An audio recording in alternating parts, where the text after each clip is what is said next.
Então, vamos dar início aqui. Na verdade, esse tema não tem nada assim de muito novo, né? Na verdade, tem uma parte do tema que algumas pessoas a gente já fez essa aula com algumas pessoas que estão aqui presentes. É um tema que todo mundo tem muito contato na prática, então acho que nunca é demais a gente rever conceitos.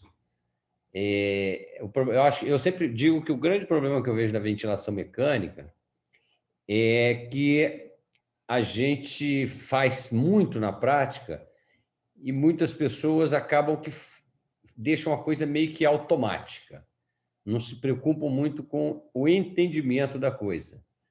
Então, assim, isso é ruim. É ruim porque se a coisa foge um pouquinho do habitual, a gente fica muitas vezes sem saber para onde caminhar, né?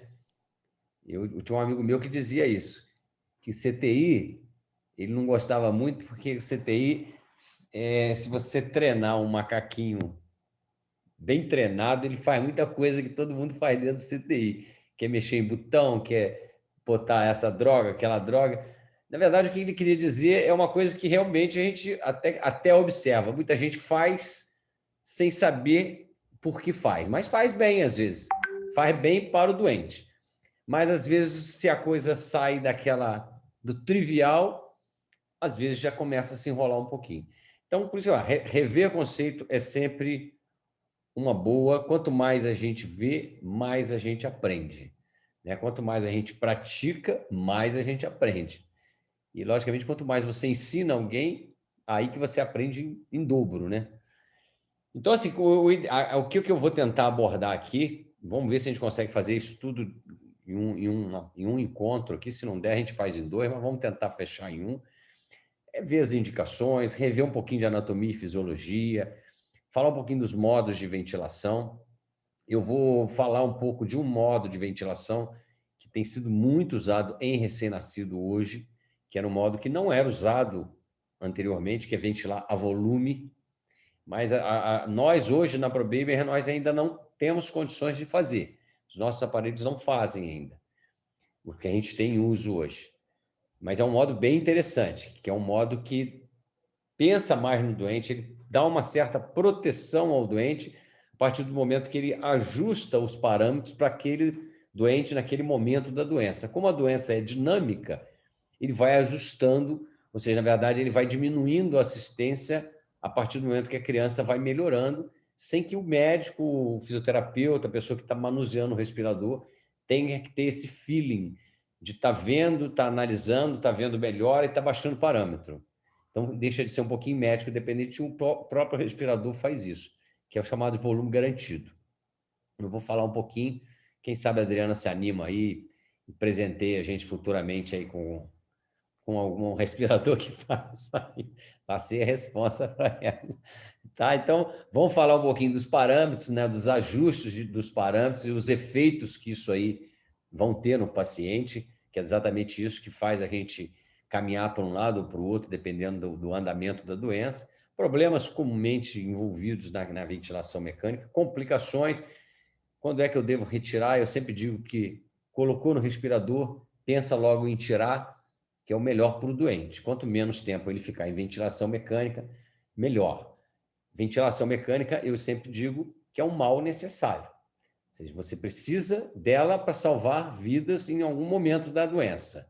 Mas ela é extremamente agressiva ao pulmão de uma criança, principalmente de um prematuro. Então, quanto mais rápido você tirar daquela assistência, melhor. Hoje, com a VNI, e principalmente com o CPAP iniciado lá na sala de parto, a gente tem conseguido diminuir ventilação, a gente tem conseguido diminuir necessidade de fazer surfactante para prematuro. Mas, para isso, você precisa de uma boa assistência dentro da sala de parto, onde você nasceu um prematuro, ele tem um bom drive, você coloca ele no CPAP com ventilador manual em T, ele ficou estável, conduz ele para a UTI e só tira ele do ventilador manual em T quando ele já tiver com a pronga pronta, né, dentro da unidade para você não desrecrutar pulmão. Então, hoje, com isso, a gente tem conseguido diminuir bastante e melhorar muito o resultado dessas crianças. Então, a extubação, quanto mais rápido, melhor. pensando sempre nessa questão das complicações que envolve, né? Então, hoje a tendência é essa, priorizar a ventilação não invasiva justamente para que você possa reduzir ao máximo o nível de agressão que você faz no pulmão de qualquer criança ventilada. Qualquer criança ventilada tem o seu pulmão agredido por algum fator, né, da ventilação mecânica. E isso, logicamente, que envolve risco, envolve complicações, envolve não só a morte, mas aqueles que não morrem, muitas vezes carregam alguma morbidade aí, praticamente para o resto da vida, ou boa parte da sua infância, vamos dizer assim, né? E a gente sabe que a carência que a gente tem aí de bons ambulatórios de segmentos, isso agrava ainda mais, né? Porque esses doentes se saem carregando alguma morbidade, o manuseio deles fora não sendo adequado, faz com que eles piorem essa evolução e que muitas vezes fiquem fazendo uso de drogas por um tempo, muitas vezes desnecessário, né? E hoje a gente tem bastante modos e estratégias ventilatórias que podem nos ajudar nessa questão de reduzir morbidade. Então, o objetivo da ventilação mecânica, de um modo geral, hoje, isso é uma visão atual, é ventilar de forma protetora. Então, a gente nunca deve se acomodar ao ver uma criança em ventilação que está saturando bem, simplesmente ver uma saturação boa e relaxar. Então, se está saturando bem, você, sempre que olha para essa criança, para esse ventilador, você tem que perguntar: será que eu estou dando assistência adequada ou estou dando um pouco mais do que ela precisa? Então, isso é uma coisa que a gente tem que estar sempre de olho. Então, promover a prevenção da lesão pulmonar, né, sempre usando esses conceitos de ventilação gentil e usando o mínimo de oxigênio que aquele paciente precisa. Então, essa coisa que foi implementada já há um tempo, da saturação-alvo, né, e as pessoas ficarem ligadas nisso, de colocar aqueles avisos perto do monitor, isso, logicamente, ajuda bastante. Você não relaxar ao ver uma criança saturando 98%, 99%. Eu só fico tranquilo quando eu vejo isso quando ela está com 21%. Se ela tiver com 25%, 30%, você tem que, obrigação de olhar para esse aparelho e tentar diminuir a concentração. A gente sempre quer tirar a criança daquela situação crítica, mas, como eu falei, reduzindo ao máximo a possibilidade de uma morbidade neurológica, hemorragia intracraniana, leucomalácia, e isso pode, muitas vezes, sofrer uma influência muito grande da ventilação mecânica. Se ventila demais, insufla demais pulmão, se diminui retorno venoso, se diminui o retorno venoso, se aumenta a pressão intracraniana, se diminui débito cardíaco sistêmico, se você diminui débito, você piora a perfusão. Então, isso é um jogo que a gente tem que estar assim, não é só o pulmão, ele está envolvendo aí uma série de coisas que a gente não pode nunca esquecer disso. Outro grande ganho que a gente teve no passado dos tempos aí com ventilação foi a questão da ventilação sincronizada. Então, assim, hoje não se tem mais dúvida, isso já é fato. Ventilar uma criança sem sincronizar é ventilar mal, é agredir mais do que você deve, porque ela vai brigar com o respirador. Então, hoje, felizmente, todos os respiradores praticamente têm essa possibilidade da sincronização. E aí a gente tem que definir qual é a melhor estratégia, né? Se é assistido controlado, se é só sincronizado.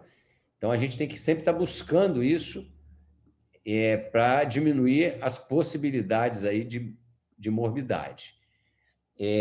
Essa forma promissora de identificar o início da respiração, né, por meio de um sensor que fica a nível de terminal de esôfago, que é o chamado NAVA, isso aí é uma coisa boa, sim, mas é muito caro, a maioria dos serviços não tem, poucos têm experiência, porque você não tem o aparelho, você não pode ter, tem como você adquirir experiência. Mas de todas as formas de sincronização, sem dúvida, essa é a melhor. Por quê? Qual é a melhor sincronização? É aquela que o aparelho detecta com mais sensibilidade o início da respiração e dispara o ciclo respiratório junto com a criança. Quanto mais você coincide o ciclo do respirador com o da criança, menos briga você tem, vamos dizer, entre a criança e a máquina, né? E hoje, então, essas novas evidências, associando essas formas sincronizadas com o chamado volume garantido, isso aumentou ainda mais a proteção e os resultados a longo prazo dessas crianças que você consegue ventilar de forma sincronizada e com volume garantido. Tá? Outra coisa que hoje tem de novo, que a gente tem de possibilidade, é essa questão de trabalhar com otimização de volume pulmonar, né? Então, utilizando sempre uma PEP adequada. Antigamente, a gente ficava muito fixado em PEP de 5, mas lembrar que uma criança que tem doença pulmonar, ela tem alguma alteração de complacência, e muitas vezes ela precisa de uma PEP um pouco mais alta para ela garantir. Não é a PEP que recruta pulmão. Quem recruta pulmão é a pressão inspiratória positiva. A PEP garante a manutenção de uma área que está aberta, mas desde que ela tenha uma pressão o suficiente para manter essa área aberta. Se você trabalhar com PEP muito baixa, você vai ter uma parte do pulmão vai ficar aberta, mas pode ter algumas áreas mais doentes que vão fechar no momento da expiração. Então, encontrar uma PEP adequada para a criança, você muitas vezes garante realmente com que ele mantenha um pulmão recrutado. Então, essa semana, por exemplo, eu tive uma criança no Figueiras que nasceu 26 semanas, 800 gramas. Na sala de parto, ela tinha drive respiratório. Eu estava junto com a residente, aí botamos ela com ventilador manual em T, em CPAP, teve que ventilar um pouquinho no início, ela melhorou a frequência, assumiu, ficou no CPAP. Levamos para a UTI, botamos ela na pronga, e lá inicialmente, eles quando colocam na pronga, no CPAP, eles colocam no CPAP em ventilação. E depois eles passam para o buba, o CPAP. E aí, essa criança estava lá, umas 2, 3 horas no CPAP, no ventilador, e foram nascendo outras crianças, aí eu estava envolvido com outras crianças, até que a R4 chegou até mim e falou assim, olha, nós vamos fazer isso, isso, isso, e nós vamos fazer um enxure naquela criança que você fez sala de parto. O enxure, né? Só para lembrar, enxure é intubar, fazer o surfactante e extubar. Isso é o enxure. Aí eu falei, mas vai fazer por quê? Ela falou assim, ela já está com 50% de FiO2 e a outra médica ali acha que é melhor fazer de uma vez. Eu falei, não, calma, vamos fazer o seguinte, vamos dar uma chance para essa criança. Quanto que ela está de PEP? Aí ela estava lá com 5 de PEP, eu acho. Aumenta para 7 esse PEP. Geralmente você chega ao máximo de 8 no CPAP. Aumenta para 7 nesse PEP e passa ela de uma vez para o bulbo ou CPAP, que a oscilação do bulbo tem um efeito diferenciado no pulmão da criança. Conclusão, essa criança hoje está com 15 dias de vida, nunca foi entubada na vida, nunca precisou de usar surfactante. Então, se a gente não tivesse dado essa oportunidade, acreditado na estratégia, na modalidade, simplesmente olhado para a criança, ela é pequenininha, aqueles conceitos antigos, ela não vai aguentar, ela já está com 50%. Então, assim, tem que pensar nas repercussões a longo prazo. Então, isso eu acho que é mais importante. Então, às vezes, é melhor você tolerar uma FiO2 um pouquinho mais alta durante um tempo, do que já partindo para uma coisa que pode ser de solução mais rápida, mas é mais agressivo e tem mais repercussão negativa. A outra forma de trabalhar com otimização de volume é utilizando a ventilação de alta frequência, que aí já é uma estratégia totalmente diferente do que a gente usa na ventilação convencional. Então, esse é já um outro capítulo que a gente, se um dia as pessoas tiverem curiosidade, a gente pode conversar sobre eles. Então, dentro da ventilação protetora, o que a gente tenta fazer? Primeiro, minimizar a hiperdistensão pulmonar no final da inspiração. Então, na verdade, quem é que lesa o pulmão? Antigamente a gente achava que era o barotrauma. É a pressão mais alta que lesa o pulmão. Mas a gente tem que lembrar o seguinte, se você está trabalhando com uma pressão alta, mas o pulmão está muito doente, aquela pressão se faz necessária, e você, na verdade, quando está vendo uma pressão alta num pulmão doente, nem tudo que você está jogando de ar ali dentro vai chegar na parte mais periférica do pulmão, porque o pulmão está, às vezes, mais duro, com a complacência ruim.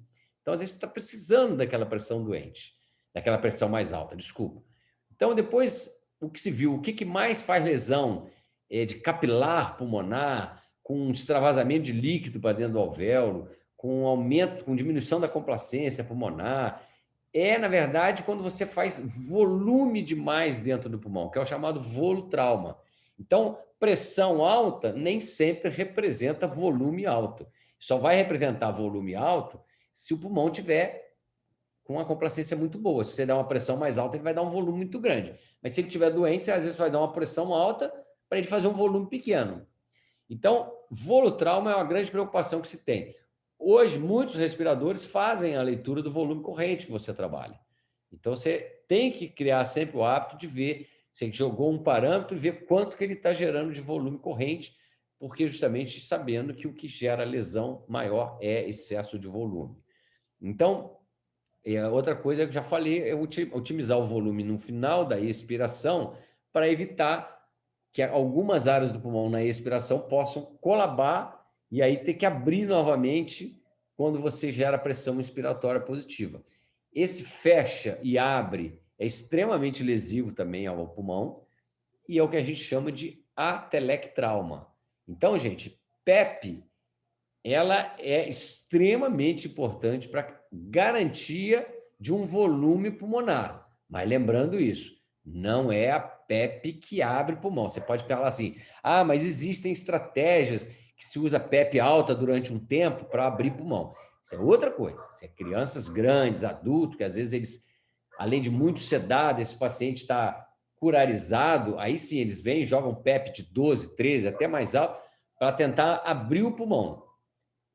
Numa ventilação onde você está com o paciente respirando junto com você, isso não é uma estratégia que deve ser utilizada. Então, lembrar que quem vai abrir o pulmão é a pressão inspiratória e quem vai manter o pulmão recrutado é a PEP, a pressão inspiratória final positiva. Gente, alguma dúvida? Alguém quer comentar, quer perguntar e quer falar alguma coisa até esse momento? Não é? Aqui não é assim, ou fale agora ou cale-se para sempre, não. Pode falar, se não falar agora, pode falar daqui a pouco. Mas alguém quer comentar ou quer perguntar alguma coisa? Eu quero só fazer uma observação para a enfermagem. Ótimo. Falando do Bubble CPAP, né? Como eu tenho feito alguns plantões, eu tenho observado algumas coisas, né? E eu vejo que algumas crianças que estão no Bubble CPAP, o pessoal não tem se atentado a medir, né? Quando pega o plantão, passa o plantão, a medir ali o volume de água do selo d'água, né? Então, é só para lembrar a enfermagem aí dessa questão que é muito importante, porque a água, quando abaixa, a pressão também diminui, não é isso, doutor Beto?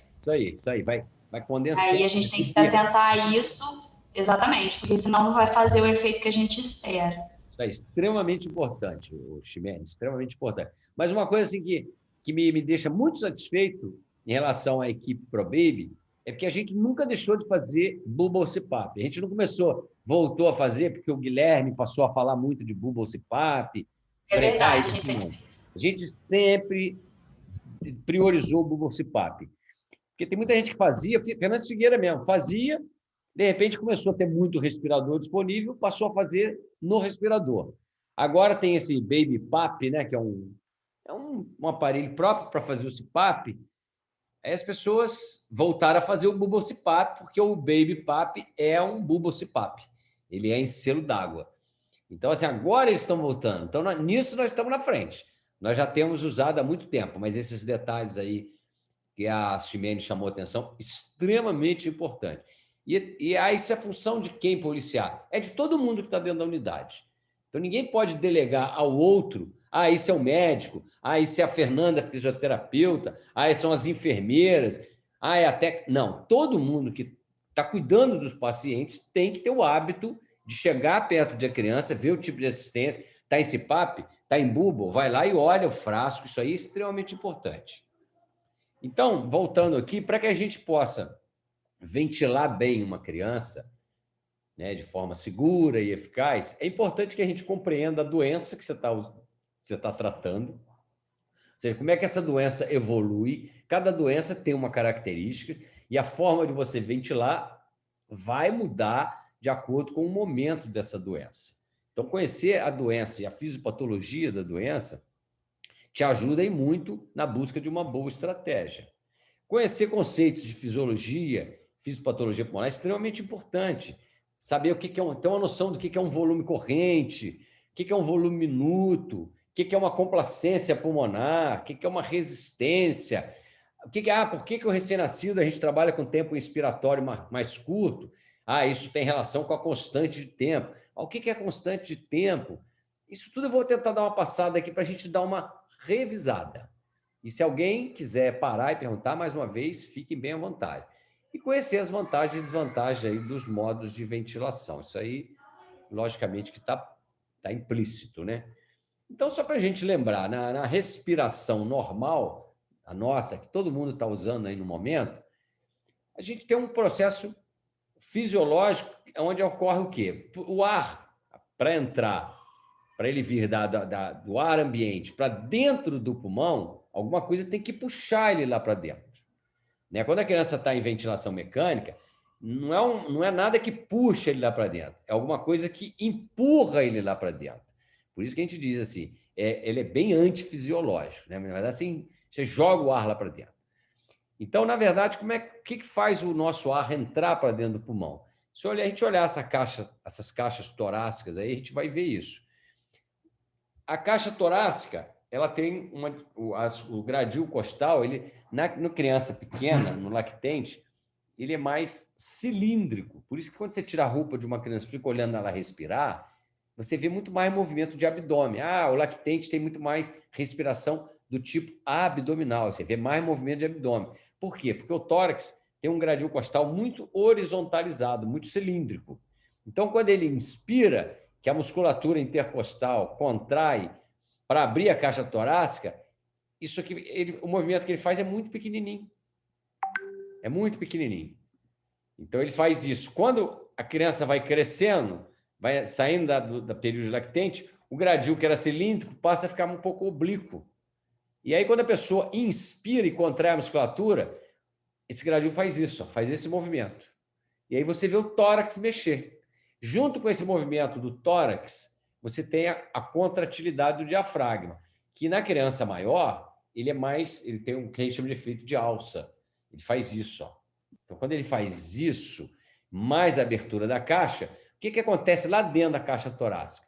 Você tem colado na parede de dentro da caixa torácica, você tem a pleura parietal.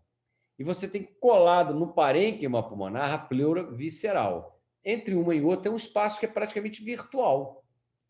Né? Então, quando você tem escape de ar, o ar entra para esse espaço e ele fica visível. Onde que nós apertamos? Porque iniciar, não sei. Então... Agora o áudio, né? Entrou? Então, quando você inspira e você abre a sua caixa, porque você contraiu a musculatura e contraiu o diafragma, que ela faz isso, ela puxa a pleura parietal que está grudada nela. Então, esse espaço que era praticamente virtual, quando ele faz isso, ele cria como se fosse um vácuo. E esse vácuo gera uma pressão negativa dentro do espaço pleural, que ela fica 5, 6 centímetros abaixo aí da pressão atmosférica. E aí o ar tem tendência a... Eu falei para o Raíssa de aula, ele falou, nem faço parte. Tem nada a ver, não.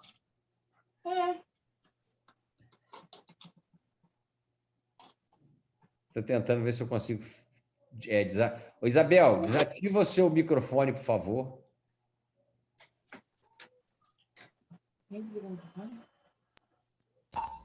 Roberto, eu acho que é a Jeane. A Bel está com o microfone desligado. A Jeane fechou agora.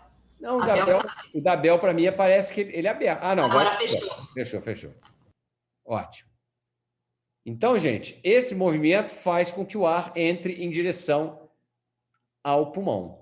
Isso é a respiração normal. Isso é a convecção, ou seja, esse movimento de ar para dentro do alvéolo chama-se convecção. Quando ele chega no alvéolo, ele chega com uma concentração alta de oxigênio se comparado à concentração do gás que está dentro dos vasinhos que estão chegando pela veia pulmonar, pela artéria pulmonar.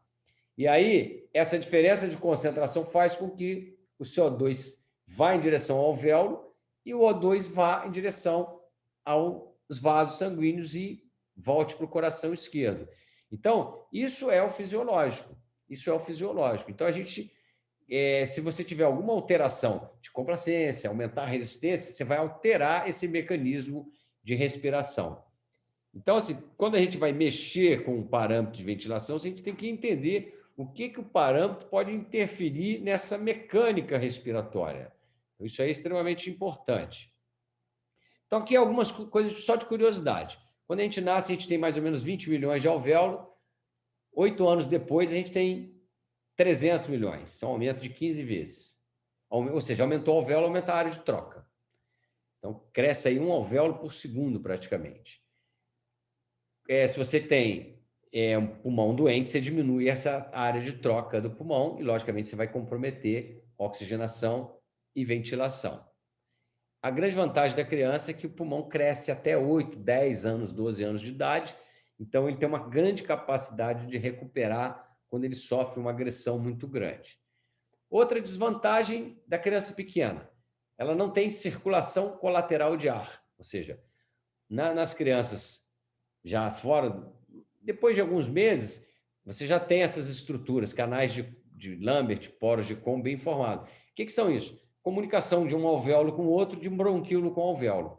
Se você obstrui uma unidade bronquiolar, o alvéolo que está ao lado joga o ar para dentro daquele, ele não colaba. Isso é uma vantagem, ter essa circulação colateral. Não ter é uma desvantagem, principalmente quem tem uma via aérea mais estreita e é muito secretivo. Qualquer obstrução que ele faz, ele tende a atelectasiar e aí descompensa com mais facilidade. Então, a caixa torácica de uma criança tem algumas características que vale a pena a gente chamar a atenção, principalmente do prematuro. O prematuro, geralmente, ele tem um pulmão imaturo com pouco surfactante, então um pulmão mais duro, menos complacente. E a caixa torácica, por ter pouco músculo, por ter aquilo muito ainda cartilaginoso, o externo ainda tem uma grande parte dele cartilaginoso no prematuro. Então, a caixa torácica é muito mole, ela é muito complacente. E o pulmão muito duro, pouco complacente. Isso facilita a distorção. A criança, quando contrai a musculatura para encher o tórax de ar, a base de apoio das costelas no externo, enquanto o externo ainda muito cartilaginoso, ao invés de abrir o tórax, aquilo afunda. Então, quando você olha um prematurinho com doença pulmonar respirando, muitas vezes, quando ele inspira, ele quase cola o externo na coluna. A caixa é muito mole, faz muita distorção. Isso ajuda em muito a piorar a hipóxia dessas crianças. Então, quando você põe ali dentro uma PEP adequada, você sincroniza a criança, você diminui essa distorção. O próprio CPAP, ele diminui a distorção da caixa torácica, porque ele mantém esse pulmão mais aberto e aí não tem tanta distorção. Outra característica em desvantagem de um prematuro, por isso que não é bom nascer prematuro, é que ele tem pouca fibra tipo 1. O que é isso? Fibra tipo 1 é uma fibra de resistência, aquela que aguenta muito tempo a contração. Então, ele tem pouca, ele tem 10%. Então, vocês estão vendo aí, a criança a termo tem 25%, uma criança com 3 meses tem 40% e o adulto tem mais ou menos a metade das fibras. Então, o prematuro, quando nasce, ele tem a maioria das fibras dele é de contração rápida. E essa fibra de contração rápida, tipo 2, fadiga muito rápido. Por isso que, às vezes, a criança pode até nascer bonitinha, mas se não for assistida rapidamente, ela vai fadigar, às vezes, em poucas horas. Isso é uma característica que piora ainda mais quando ele está dormindo. Por isso que, quando você está, por exemplo, desmamando uma criança de CPAP, muitas vezes você tenta desmamar mais ele de dia, à noite volta ele para o CPAP, vai tentando desmamar de dia. Quando ele fica bem de dia, você parte para a noite. Por quê? À noite, um prematuro, um recém-nascido, ele passa muito tempo em sono, chamado de sono REM, que é o dos movimentos oculares rápidos. O recém-nascido passa mais de 50% do tempo de sono dele no sono REM. E no sono REM, ele faz muito relaxamento dessa musculatura. E aí ele piora ainda mais a distorção da caixa torácica. Perde volume residual, perde capacidade residual, dificulta a troca. Então, gente, volume corrente é o volume que entra e que sai. É o objetivo de todo mundo que você está ventilando, é gerar um volume corrente naquele pulmão. Qual é o volume corrente? Lembrem que o volume corrente, se dado em excesso, pode gerar o chamado volutrauma, que é o que faz mais lesão no pulmão. Então, qual é o volume corrente ideal? É trabalhar entre 4 e 8 ml por quilo. Mas quando a gente, só para vocês terem uma ideia, quando a gente trabalha em volume garantido, vocês vão ver que você começa ali 4, 4,5, 5. Geralmente você não passa de 6 ml por quilo. Você nunca chega no máximo, que é em torno de 8. Então, o volume corrente é isso, 4 a 8 ml por quilo. E o que é o volume corrente? É o ar que entra e sai do pulmão a cada vez que você respira. Se você pegar em 1 minuto e ver quantas vezes essa pessoa respirou em 1 minuto, e você somar quanto de ar entrou e saiu pelo número de vezes que ela respirou, você vai ter o que a gente chama de volume minuto. Então, por exemplo, uma criança vamos imaginar uma criança de 2 quilos, você está com um volume corrente de 5 ml por quilo. Essa criança tem um volume corrente de 10 ml. Se ela estiver respirando 50 vezes por minuto, o volume minuto dela é 500 ml. Então, geralmente, o volume minuto fica entre 500 ml e 1 litro. Então, só você multiplicar o volume corrente pelo volume minuto. Qual a importância disso, Bela? É isso que determina a ventilação. E aí, quando eu falo em ventilação, é isso que determina a eliminação do CO2. Então, toda criança que está sendo ventilada, que está tendendo a reter CO2, se eu quero botar mais CO2 para fora, eu tenho que aumentar nessa criança o chamado volume minuto. Como é que eu posso aumentar o volume minuto? Aumentando a frequência do respirador e aumentando o volume corrente. Se eu não trabalho a volume, eu consigo aumentar a frequência. Como é que eu vou mexer no volume corrente? Se eu trabalho a pressão, a gente vai ver aí que, na verdade, a diferença entre a PIP e a PEP, esse ΔP, é o que determina o volume corrente. Então, se eu estou trabalhando a pressão, eu estou trabalhando com 15 por 5. Se eu aumentar para... Eu tenho um delta 15 menos 5 é um delta de 10. Se eu aumentar para 17 por 5, esse delta aumentou para 12. Quando eu aumento o delta, eu aumento o volume corrente.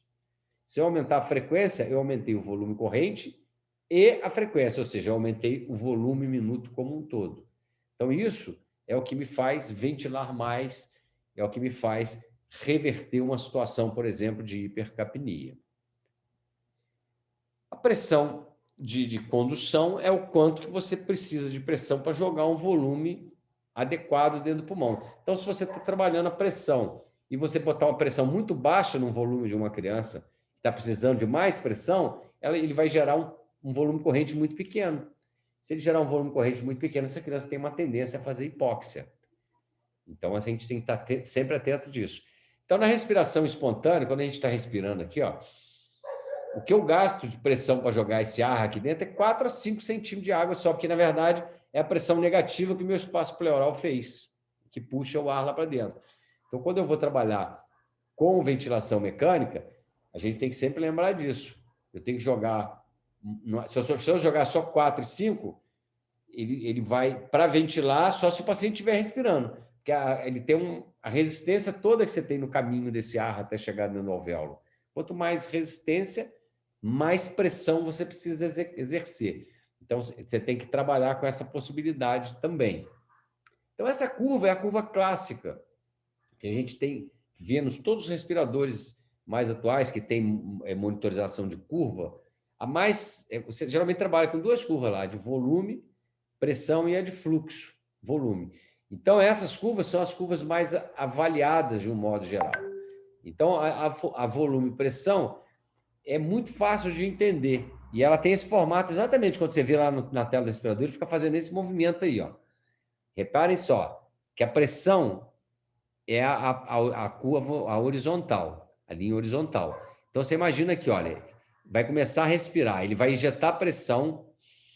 Quando ele chega a um determinado... Ele abre o pulmão, ele abre o pulmão vai até um determinado volume, e aí a musculatura relaxa, aí o paciente expira de forma passiva. Então, o tempo inspiratório é 3 a 4 vezes menor do que o tempo expiratório. Então, eu faço. Então, geralmente, você trabalha aí fisiologicamente, a gente respirando, a relação ins e expiração dá 1 para 3, 1 para 4, você faz, gasta um tempo na ins e 3, 4 tempos na expiração. Então, essa é a curva, esse gráfico em azul é um pulmão normal. Eu gero pressão, à medida que eu aumento a pressão, ele aumenta o volume. Se eu pego um pulmão doente, por exemplo, uma membrana hialina, o que acontece? O pulmão está pouco complacente, ele está duro. Aí, olha como é que a curva fica achatada. Por quê? Eu vou gerando pressão, pressão, pressão, pressão, ele não consegue gerar volume. O volume que ele gera é muito pequeno. E aí ele vai chegar a um certo ponto e ele vai eliminar esse volume. Então, a curva fica achatadinha. A criança vai melhorando, essa curva vai ficando mais ampla, como essa azul. Eu vou precisando de menos pressão para abrir o pulmão. Mas enquanto o pulmão está doente, eu preciso, às vezes, de muita pressão para jogar um volume corrente adequado lá dentro. Então, às vezes, eu vejo pessoa ver com uma criança com o pulmão extremamente doente, a pessoa fala assim, nossa, mas já estou dando tanto de pressão. Mas se isso que você está dando está te assustando, mas é pouco para abrir esse pulmão, você não vai gerar um volume corrente adequado. Então, o volume corrente, a complacência pulmonar, que é essa capacidade elástica de distensão do pulmão, a fórmula da complacência é o ΔV sobre o ΔP. Então, o que é isso? Quanto maior a complacência, quanto mais elástico é um pulmão, mais volume, que é o que está proporcional, mais volume eu jogo dentro e menos pressão eu vou precisar. Quanto menor a complacência, menos volume eu jogo dentro e mais pressão, que está no denominador, eu vou precisar para jogar volume dentro. Então, isso tem que estar, a gente tem que ter isso em mente quando você vai mexer em parâmetros de respirador, senão você fica mexendo meio que no automático. E aí a coisa não funciona bem. Um pré-termo com doença de membrana hialina, isso é uma curiosidade, a complacência da caixa torácica, da caixa que eu estou falando, não do pulmão, da caixa, é 10 vezes, ou seja, a caixa muitas vezes é 10 vezes mais complacente, mais elástica do que o pulmão que está lá dentro dela. Então, por isso que você tem muito problema de distorção e, consequentemente, hipóxia e má ventilação. Então, olha só, a mesma curva que eu mostrei, volume e pressão. Eu aumento a pressão, ele vai aumentar o volume. Repare só, aonde que é a zona segura, que você não tem riscos? É onde está bem no meio aí, está bem escrito aí, a zona segura. Por quê, gente? Se eu der pouco a pressão, o volume fica muito baixo. Volume baixo tende a telectasiar. Você não tem troca nessa área. Se eu aumentar a pressão demais, ele vai levar o pulmão numa área de risco de volutrauma. Então, é esse formato dessa pontinha aqui, olha. A curva, geralmente, reparem a curva aqui atrás, olha. Ela vem, ela faz um biquinho bem curtinho e volta. Quando você olha essa aqui, repare que ela faz um bico alongado, olha. O que aconteceu aqui, ó? A pressão vem aumentando, ela vem subindo o volume. Chegou aqui, olha, aumentou pressão, pressão, pressão, e o volume não alterou praticamente nada, olha, daqui para cá, olha. Ele faz esse bico, isso é um sinal de que esse pulmão, ou ele é um pulmão hipoplásico, ou ele é um pulmão muito doente. Por mais pressão que você esteja dando, ele não atinge um volume, às vezes, adequado. E se você ficar muito tempo trabalhando nessa zona, você tem risco de esgarçar demais o pulmão. Então, o pulmão tem que estar com volume adequado, e para ele estar com volume adequado, trabalhando a pressão, você tem que trabalhar com pressões, o mínimo necessário para expandir aquele tórax. Então, isso é outra coisa que a gente tem que sempre observar. A resistência. O que é a resistência de um sistema? É toda a resistência que faz a entrada do ar. Então, quando eu vou empurrar o ar para dentro, a resistência começa já na traqueia. Traqueia, quando o bronco vai afunilando, a resistência vai aumentando, ou seja, quanto mais estreito é um tubo ou mais comprido é um tubo, mais pressão eu tenho que jogar para você gerar um fluxo lá na frente. Então, a resistência, quanto maior a resistência de um pulmão, maior a pressão que você vai precisar, menos fluxo você gera.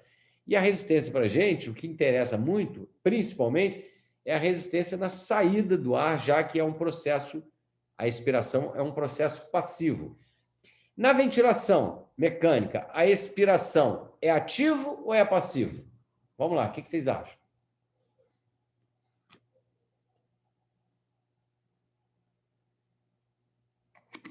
Fisiologicamente, na gente, a expiração é um processo passivo. Eu contraio musculatura e diafragma, abro minha caixa torácica, inspirei. Aí esses músculos relaxam e aí o ar vai saindo gradativamente. E no respirador? A expiração é ativa ou é passiva?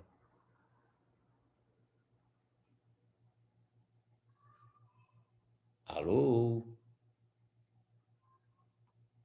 Hein, gente? É passiva? Deve ser o contrário, né, gente? Ele está perguntando. Não, não, no respirador, mas veja só, no respirador a inspiração é ativa, mas com efeito contrário. Efeito contrário, o efeito, mas numa direção contrária. Você está empurrando o ar lá para dentro. O ar não está sendo puxado lá para dentro, como no fisiológico, né? Você jogou ele para dentro. O respirador, então, o que ele faz? Ele tem uma válvula expiratória. Então, se você programou de ciclar a pressão ou ciclar a tempo, ele vai jogar o ar lá dentro do pulmão. Quando é ciclado a tempo, durante o tempo que você determinou, que vai ser a inspiração. Então, quando a gente fala ciclado a tempo ou ciclado a pressão, o que eu quero dizer com isso? O ciclado quer dizer o que faz com que a ventilação passe da inspiração para a expiração. Essa transição da ins para ex, você pode determinar isso a tempo ou a pressão. A gente usa mais a tempo. Então, como é que é o tempo? Eu determino lá que ele vai ciclar meio segundo, 0,5 no tempo ins. Se eu botar ciclar a pressão, ele vai, quando ele estiver atingindo aquela pressão que eu determinei, ele muda por expiratório.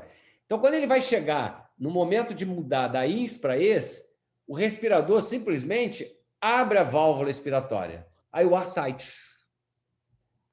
Então, na verdade, ele é passivo também. Isso é bom?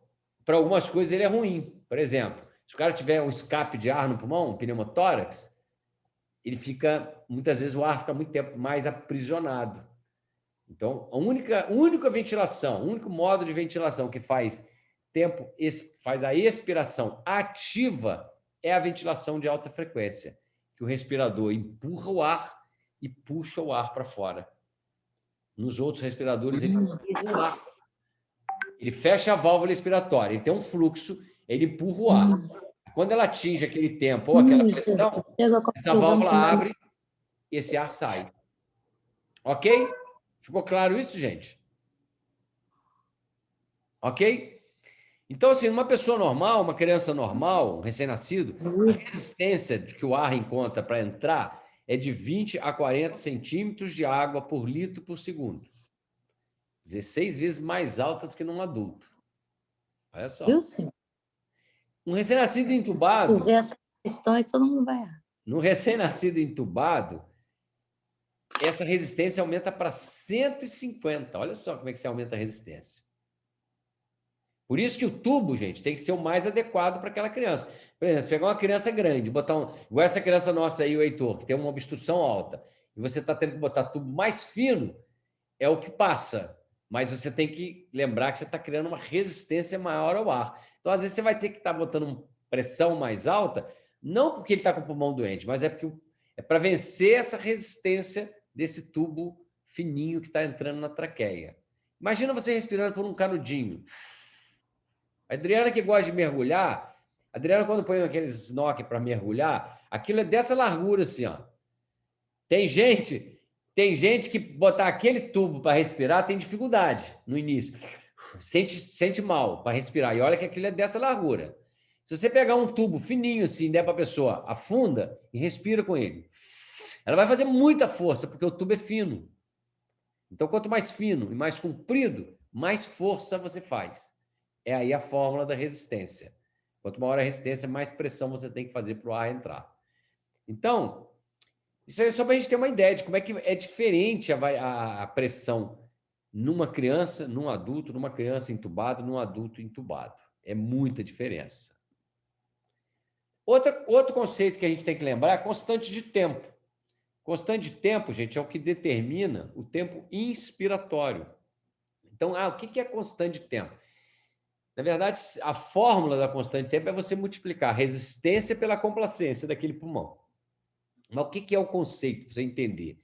É qual é o tempo que você leva quando você exerce uma pressão ou exerce um volume na entrada de um tubo, quanto tempo essa pressão, esse volume leva para equilibrar com a parte mais periférica do pulmão. Então, quanto menos complacente é um pulmão, mais rápido ele equilibra. Quanto mais complacente é um pulmão, mais ele demora para equilibrar. Então, a criança, como tem complacência muito diminuída, ela tem um constante de tempo muito curto. Por isso que em recém-nascido, você trabalha sempre com um tempo inspiratório curtinho. 0,4, 0,5, nunca mais do que isso. Porque quanto maior o tempo INS, mais tempo você fica exercendo pressão dentro daquele pulmão. Pressão máxima. Mais lesão você pode fazer naquele pulmão. Então, olha só um exemplo. Então, olha só, aqui a fórmula dele é você multiplicar a resistência pela complacência. A resistência, vocês lembram que era centímetro de água, litro por segundo. A complacência era ml, que é o volume por centímetro de água. Se você cortar, você vai sobrar o 1000 no denominador aqui, que está embaixo aqui da resistência. Então, se você pegar... Então, isso aqui é só para você entender. O recém-nascido, como ele tem uma constante de tempo muito curta, quando você joga, você precisa de 3, olha só, de 3 a 5 constantes para você equilibrar da entrada lá do tubo até no alvéolo. Você precisa de 3 a 5 constantes de tempo. Então, um exemplo prático para ficar mais fácil para entender. Se você pegar um recém-nascido prematuro de 1 quilo, com membrana hialina, que tem uma complacência de 1 centímetro de água, 1 centímetro de água, e tem uma resistência de 40 centímetros de água por litro por segundo, qual é a constante de tempo dessa criança? Então, multiplicou um pelo outro, 1 vezes 40 dividido por 1000 é 0,04, é uma constante de tempo. Ele precisa de 3 a 5 para igualar a entrada da via aérea com o pulmão. Então, se uma constante de tempo dessa criança tem 0,04 segundos, 3 a 5 vezes isso dá 0,12 a 0,20. Ou seja, o tempo inspiratório real de um prematuro é 0,1 a 0,2 segundos só. A gente geralmente não põe isso no respirador, a gente põe 0,4, 0,45. Então, se você pega um local que a pessoa ventila prematuro com tempo INS de 0,6, 0,5, essa pessoa está sendo assim, altamente agressiva a esse pulmão. Se esse pulmão, por exemplo, de um prematuro obstrui, a resistência sobe muito. E aí o tempo expiratório vai precisar ser um pouquinho maior para você jogar ar lá dentro. E aí, mesmo assim, olha como é que fica, de 0,3 a 0,6. Então, na verdade, para que eu estou mostrando isso? Para lembrar, tempo INS em recém-nascido é curto. Não pode trabalhar com tempo maior do que 0,5.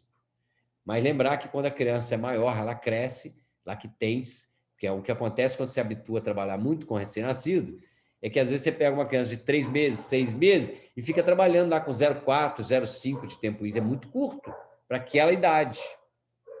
Ela já tem complacência maior, então ela precisa de mais tempo inspiratório. Então a gente tem que lembrar isso. Não é muito difícil, às vezes, chegar na própria baby. O meu, lá no Fernando Figueira também, que tem criança que às vezes fica lá na UTI meses, e aí as pessoas estão ventilando uma criança de 4 meses como se fosse um recém-nascido, um tempinho inspiratório desse tamanho, a criança não consegue ventilar direito. Então, a gente tem que estar ligado nisso. Capacidade residual funcional. Então, lembrar que o pulmão tem que manter uma capacidade, um volume residual, para que ele mantenha a troca mesmo no final da expiração, senão ele vai colabar e aí não tem troca, e aí é igual a hipóxia. Nós já falamos, volume minuto é o volume corrente multiplicado pela frequência. Então, o recém-nascido fica aí entre 500 e 1000 ml. Os respiradores fazem essa leitura. Os principais distúrbios que precisam de ventilar é criança que está hipoventilando ou criança que tem alteração da relação ventilação-perfusão, porque tem doença parenquimatosa ou porque tem hipertensão pulmonar. Então, ela faz um shunt intrapulmonar. Então, essas são as causas mais comuns de necessidade de ventilar. Então, a convecção, que é a entrada do ar até o alvéolo, no aparelho, esse ar é empurrado pelo aparelho, a partir do momento que a válvula expiratória do aparelho se fecha. Então, ele gera uma pressão, empurra o ar para dentro. Quando ele atinge o volume ou o tempo que você quer, essa válvula se abre e esse pulmão se esvazia, mas não pode esvaziar a ponto de colabar. Então, tem que sempre lembrar disso, PIP, PEP. O que eu manipulo na ventilação? Eu posso manipular o volume minuto, aumentando a frequência respiratória e aumentando o volume corrente. Mas eu não estou trabalhando ventilando a volume, eu estou trabalhando ventilando a pressão. Então, lembrar que no respirador a pressão, a complacência é ΔV sobre ΔP, então o ΔV, que é o volume corrente, é a complacência multiplicado pelo ΔP. Se eu quero mexer com o volume corrente, eu tenho que aumentar o delta da minha pressão. Então, isso aí são as duas coisas que aumentam a ventilação. Aumentar a área de troca é você manter o pulmão recrutado com uma PEP adequada. Se o ventilador trabalha por pressão, né, na verdade, você vai gerar uma pressão e esse respirador vai, dependendo do tipo de pulmão da doença que ele tem, ele vai determinar um volume corrente ali dentro. Então, a quantidade de ar que você entrega no pulmão, ela é limitada pelo tempo que você botou para ciclar, pela pressão que você colocou, e quando você está trabalhando com volume, você determina quanto de volume você quer dentro do pulmão. A duração do ciclo geralmente é gerada por tempo, por pressão ou por fluxo. Então, a gente trabalha mais com tempo e pressão. Então, geralmente, eu determino o tempo ins, eu ponho no respirador, eu quero que ele fique do ciclo respiratório, eu quero que ele fique tantos segundos em inspiração, consequentemente, o resto é expirando. Então, o respirador fecha a válvula aquele período e abre aquele período da expiração. Quando você põe para ciclar a pressão, ele vai jogar aquela pressão, quando ele estiver chegando nela, a válvula vai abrir, ele vai expirar. Então, o mais usado em recém-nascido é o famoso TCPL, né? Que é o pulmão, na verdade, é o limitado à pressão, você determina uma pressão máxima e uma pressão mínima, e o TC é de time control, ou seja, você controla por tempo. O ciclo é controlado por tempo, e o limite é dado pela pressão que você exerce, você determina pelo respirador. Então, assim, pressão na via aérea. A gente tem essas variações de um aparelho para outro. A PIP e a PEP todos têm. Alguns respiradores trabalham com pressão acima da PEP, então a gente tem que estar sempre ligado nisso, né? A MAP é o resultado dos parâmetros que você vai determinar. Então, a MAP é o que determina, na grande maioria das vezes, a oxigenação melhor ou pior de um paciente. O CPAP, né, que é a pressão contínua no final das vias aéreas. A relação de ins e de expiração, você, na verdade, vai definir isso, quanto que você quer. A maioria dos respiradores, você define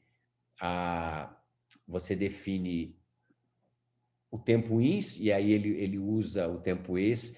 Então, é fácil da gente entender isso. Se eu estou ventilando uma criança, uma frequência de 40, tal. E eu fui lá e setei o tempo ins em meio segundo, 0,5, 40. Se 1 minuto são 60 segundos, e nesse 1 minuto ela está respirando 40 vezes, quanto que dura cada ciclo ins? 1,5 segundos. 60 dividido por 40 dá 1,5 segundos.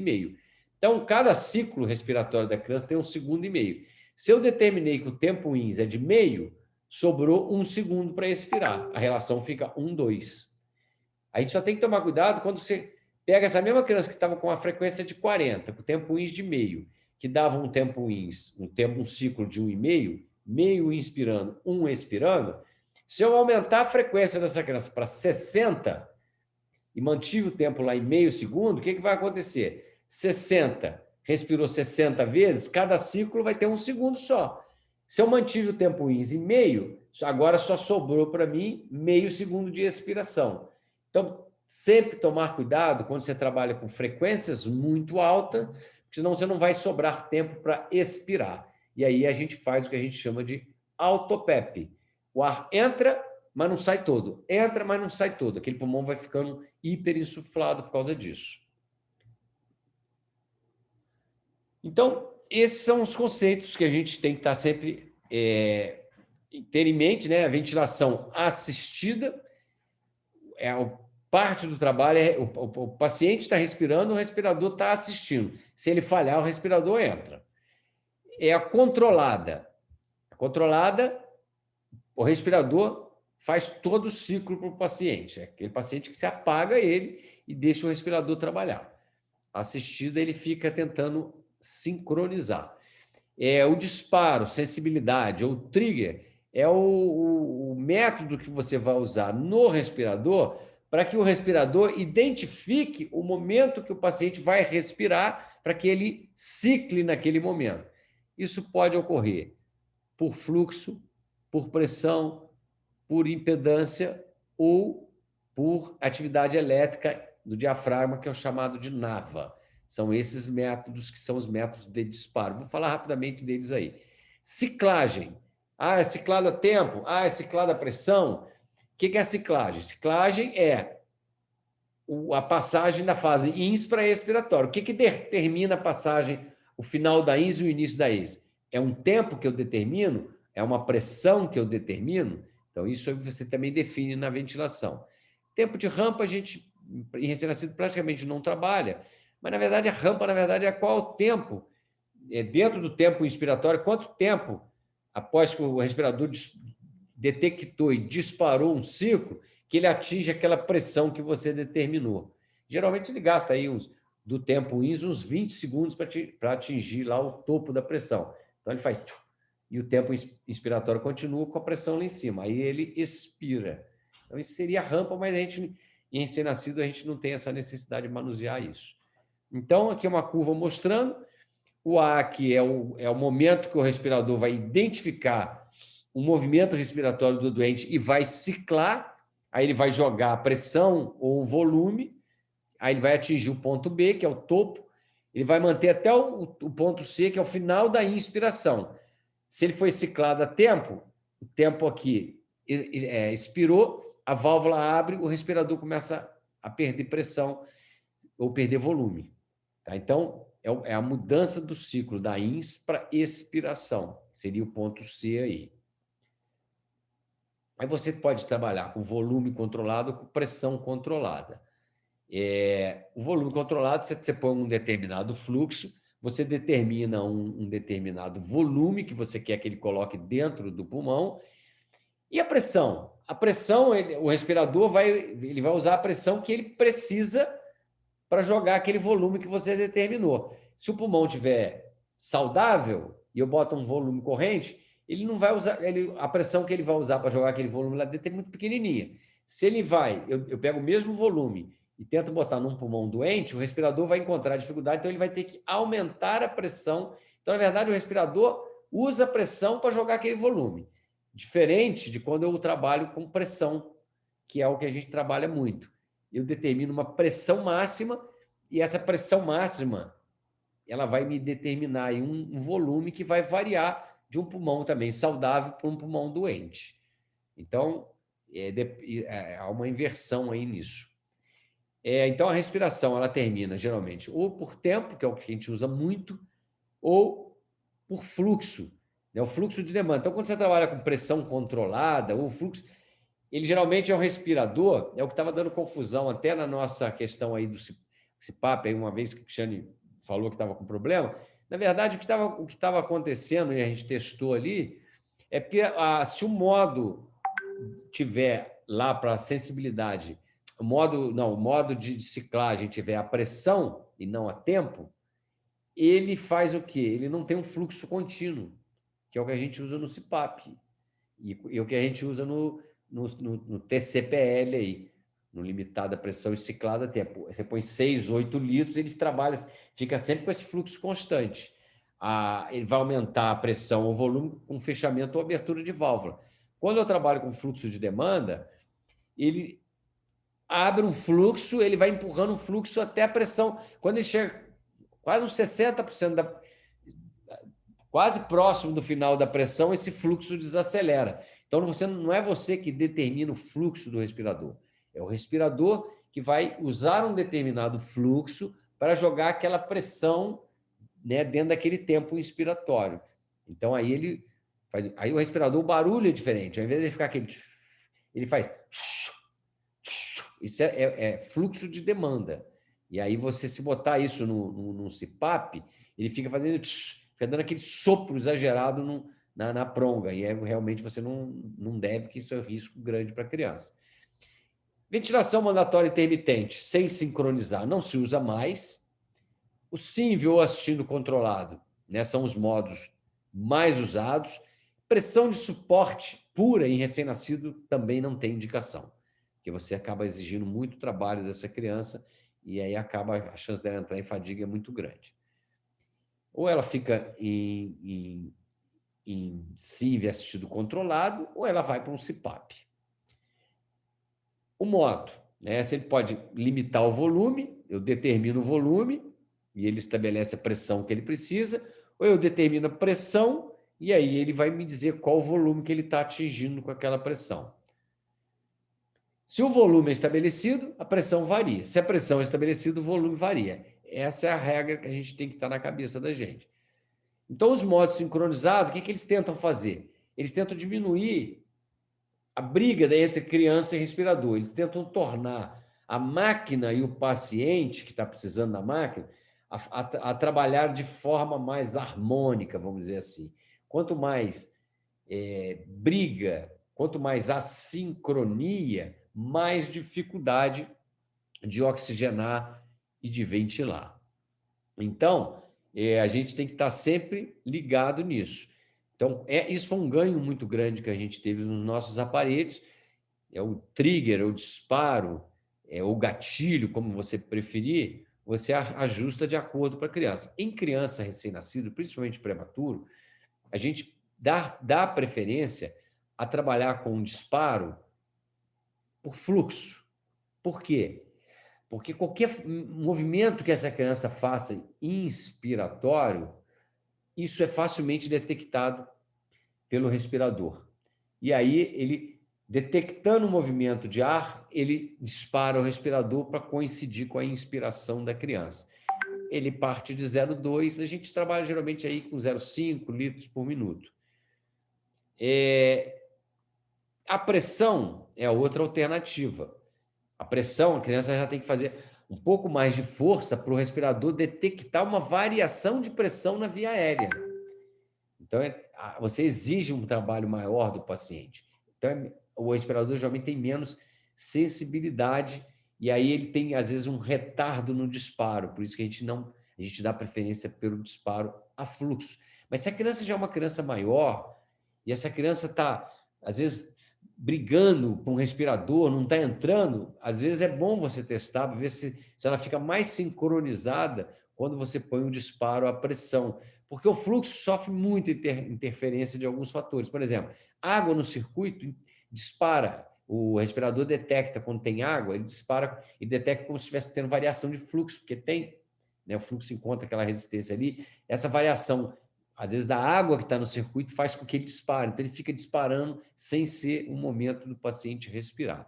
Então, o que interfere com essa interação?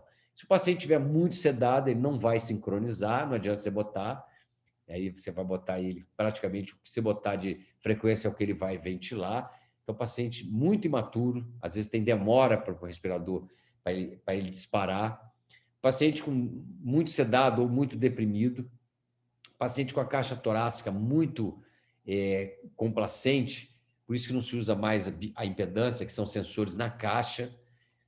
Se a frequência estiver muito alta, tempo INS muito curto, o aparelho tem dificuldade em ficar sincronizando com o momento certo da respiração, então você tem que estar sempre olhando a isso.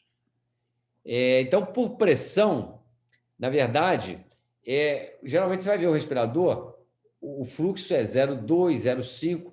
Quanto mais você afasta do zero, você exige mais do doente.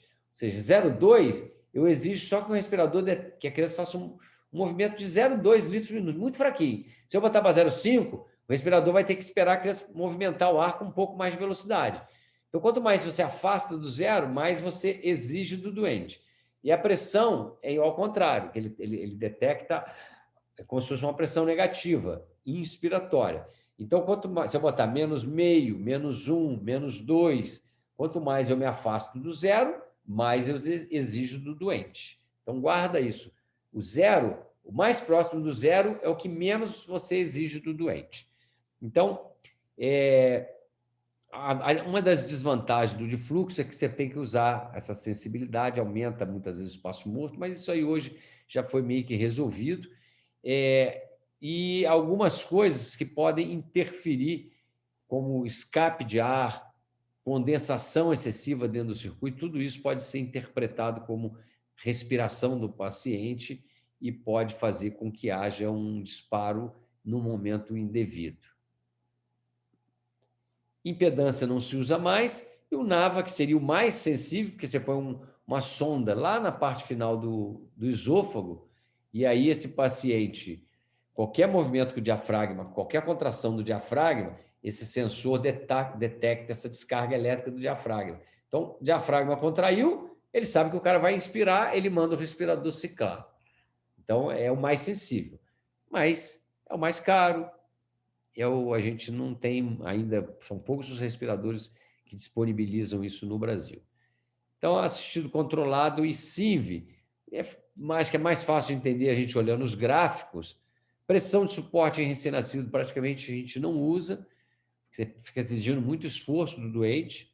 Então, o paciente ou ele vai precisar de ser ciclado, ou então você já pode deixar ele respirar por conta própria só com suporte de PEP, né, de CPAP. E olhando para os gráficos, a gente entende bem. Esse pontinho que vocês estão vendo, aqui no gráfico é só para mostrar o momento que a criança respirou espontaneamente. Então, olha no SINV, o que ele faz? Você determina X, que ele vai respirar uma frequência de 40 por minuto, um exemplo. Então, ele vai, a cada 1,5 segundos, ele vai ciclar. Se a criança tem... Repara no primeiro aqui, no IMV, que ele mantém o intervalo entre os ciclos fixo, que ele não está nem aí para o paciente respirar. O paciente respirar ou não muda nada no IMV. Então, fica essa briga da criança com o respirador. No SINV, o respirador tenta detectar o movimento de respiração e ajustar o ciclo dele. Então, olha só, às vezes você vai ter que ter... Olha, você vê que tem variação de um espaço entre um ciclo e outro, olha. Olha esse aqui, ó. Esse aqui ele não pegou, ele ficou esperando um pouquinho. Se a criança fizer apneia, ele vai ciclar. Se a criança fizer apneia, ele cicla o intervalo que você determina. Mas o SINV, ele tenta achar um momento para coincidir com a respiração. Mas as outras respirações espontâneas não desencadeiam o ciclo do respirador, diferente do assistido controlado, que todo movimento de respiração espontânea que for detectado pelo respirador faz com que o respirador cicle com os parâmetros que você determina. Então, o paciente está... Você botou 30, mas ele está com uma respiração, um drive bom, e está respirando 50 vezes por minuto, o respirador não vai ciclar 30, ele vai ciclar 50. Ele segue o comando do doente. Por isso que a gente diz que o assistido controlado, antigamente, assim, se o paciente não é um paciente para desmame, deixa assistido controlado. Se for desmamar, você vai diminuindo a frequência, a assistência, você passa para o SINV. Até hoje, pessoas que hoje, em prematuros, a gente começa, na grande maioria, começa e termina no assistido controlado. Aqui, mais uma vez, só para mostrar o gráfico. Tá? O roxo aqui seria a respiração espontânea. Vê que nesse período aqui, não teve o assistido controlado e o SINV ciclaram igualzinho. Ó. Aqui ele respirou, o assistido controlado ciclou uma vez mais. Aqui ele respirou, ele cicla de novo. E o SINV mantém somente os ciclos no número de vezes que você determina. Então, assim, o que é melhor? SINV ou assistido controlado? Então, assim, durante muito tempo não existe um consenso que diz esse é melhor do que esse, mas tem estudos mais atuais que mostram isso, que o volume corrente é menos variável, tem menos taquipneia, mais rapidez para a extubação se você trabalha com assistido controlado. Mas por que isso? Os caras foram estudar. Os caras foram ver isso aqui, olha. Primeiro aqui tem uma curva de pressão aqui em cima, o fluxo e o volume. Vamos olhar para de pressão e para de volume. E embaixo aqui, esses de baixo são as respirações espontâneas. Então, no assistido controlado, toda vez que o paciente emite um movimento respiratório, o respirador cicla por ele, ó. Reparem bem. E aí ele mantém um volume corrente mais homogêneo, olha. Já no SINV, ele vai respeitar quantas vezes você botou ele para ventilar. Mesmo que o paciente respire mais vezes, ele não entra o ciclo, ele só entra naquele intervalo que você colocou. Então, há uma variação maior do volume corrente que você gera nesse pulmão.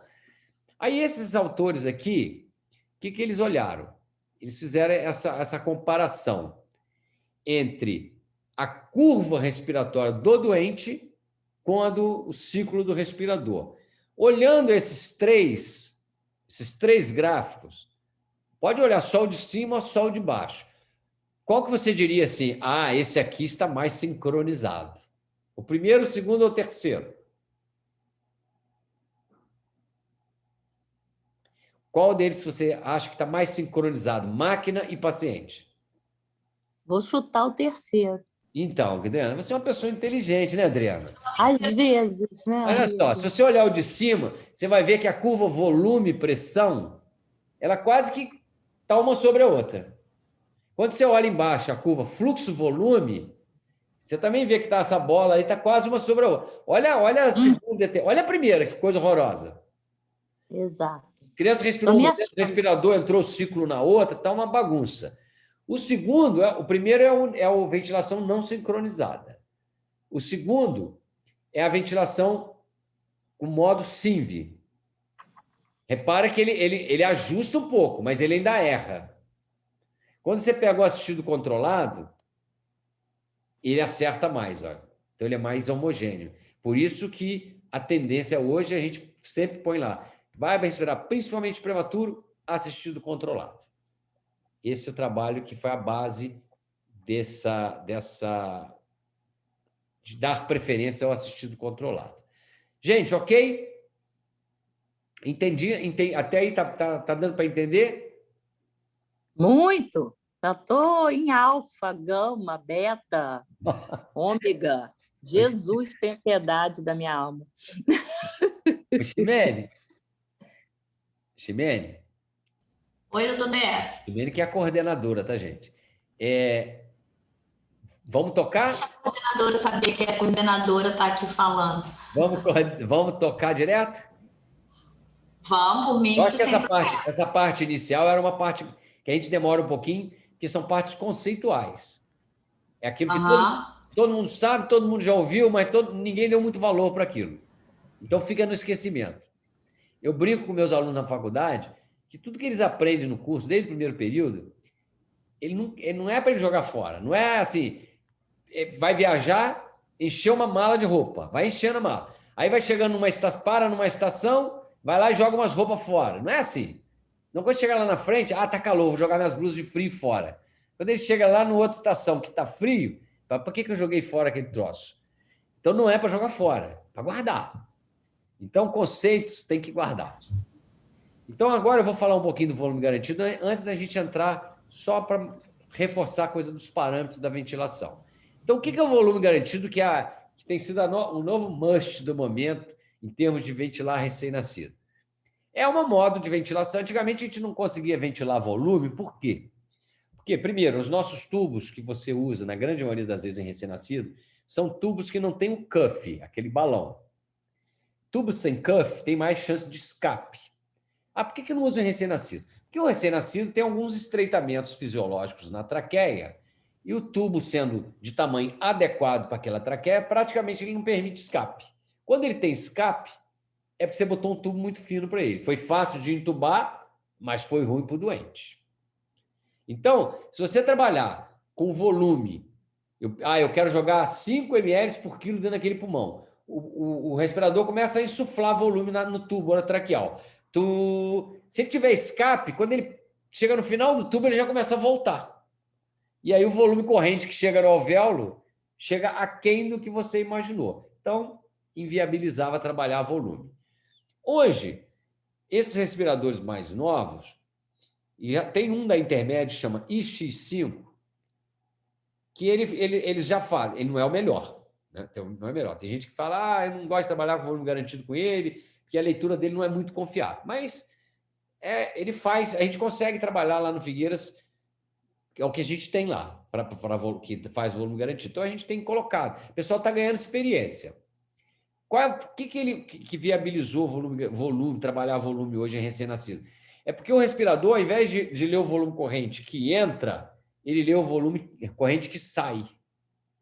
Então, ele vai ler que realmente entrou dentro daquele pulmão. Então, se eu pôr um volume alvo 12 e ele teve escape e só chegou 8 lá dentro, o respirador leu que só chegou 8. Ele vai aumentar a pressão para jogar um pouco mais de volume. Está entendendo? Então, ao invés de ler o volume na entrada, pensando que pode ter escape, ele lê na saída. Até 40% de escape num tubo, que já é uma coisa grande, o X5, por exemplo, ele consegue corrigir. Ele interpreta aquilo e corrige. Ele lê que está tendo escape.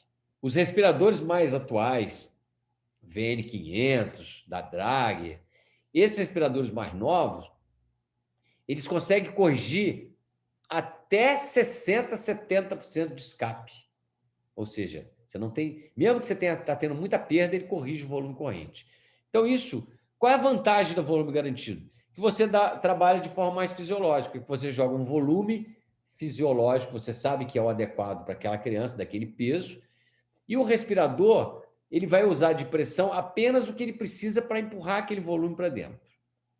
Não corre o risco de você estar dando pressão maior do que ele precisa. Esse seria... Oi? A Dani fez uma pergunta no chat. Faz favor, lê para mim. Alguns ventiladores, quando aparece a mensagem volume minuto baixo, quer dizer que tem escape em algum lugar, TOT ou circuito? Pode ser. A leitura que ele está fazendo está aquém do que deveria. Aí pode ser isso aí. Pode ser porque não está, ou porque está tendo escape, ou porque você está trabalhando com uma frequência muito baixa, ou o volume corrente que ele está gerando, se você estiver trabalhando a pressão, ele está pequeno. O que é o volume minuto? É a soma do volume corrente, é o volume corrente multiplicado pela frequência. Então, quando o volume minuto está baixo ou está alto, ou é o volume corrente ou é a frequência que estão alterados. E aí, logicamente, que esses fatores aí podem fazer interferência na leitura. Ok? Se a sensibilidade de leitura do respirador não for muito boa, e às vezes ele vai ficar lendo. Você viu lembra um dia que a gente viu lá que ele ficava lendo, ele lia alguma coisa, e a gente não conseguia parar o alarme. Nós tivemos que tirar o sensor de fluxo. E aí ele parou, ele ventilou bem, parou. Mas não é o ideal, logicamente. O que mostram as pesquisas em relação ao volume garantido?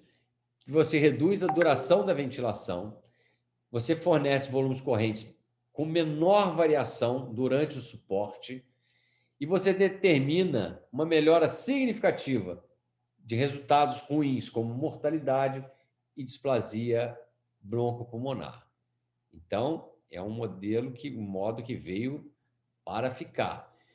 Esse trabalho que avaliou aí o impacto do volume garantido em prematuros, foi um trabalho randomizado e controlado. Então, o que ele avaliou? O impacto do volume garantido na ventilação sincronizada de um prematuro.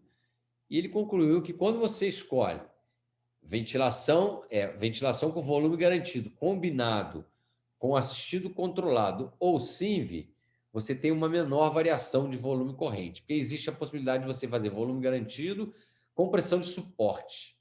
A gente não usa nunca. Tá? Então, quando eu ponho em volume garantido, ou eu trabalho em assistido controlado ou em SINV. A gente dá preferência pelo assistido controlado, como a gente já viu aí. E essa combinação do volume garantido com essas estratégias de sincronização melhoraram aí o resultado final dessas crianças. Então, assim, grosso modo, o aparelho avalia o volume expiratório da respiração anterior e vai ajustando a PIP. Então, se tiver escape, ele tenta corrigir ajustando a PIP, aumentando a PIP para jogar um volume corrente maior ou menor. O volume corrente é o resultado da soma da pressão espontânea e da PIP. Por que a gente fala isso? Porque o paciente, na verdade, quando você seta volume garantido, não é você que diz que eu quero trabalhar com uma pressão de tanto. Na verdade, o que você faz? Eu quero trabalhar com volume de tanto. Aí você fica olhando a leitura que ele faz. Aí ele botou o volume alvo. Você vê lá, ele está usando 15 de pressão para jogar aquele volume alvo. Vamos botar 20 de pressão.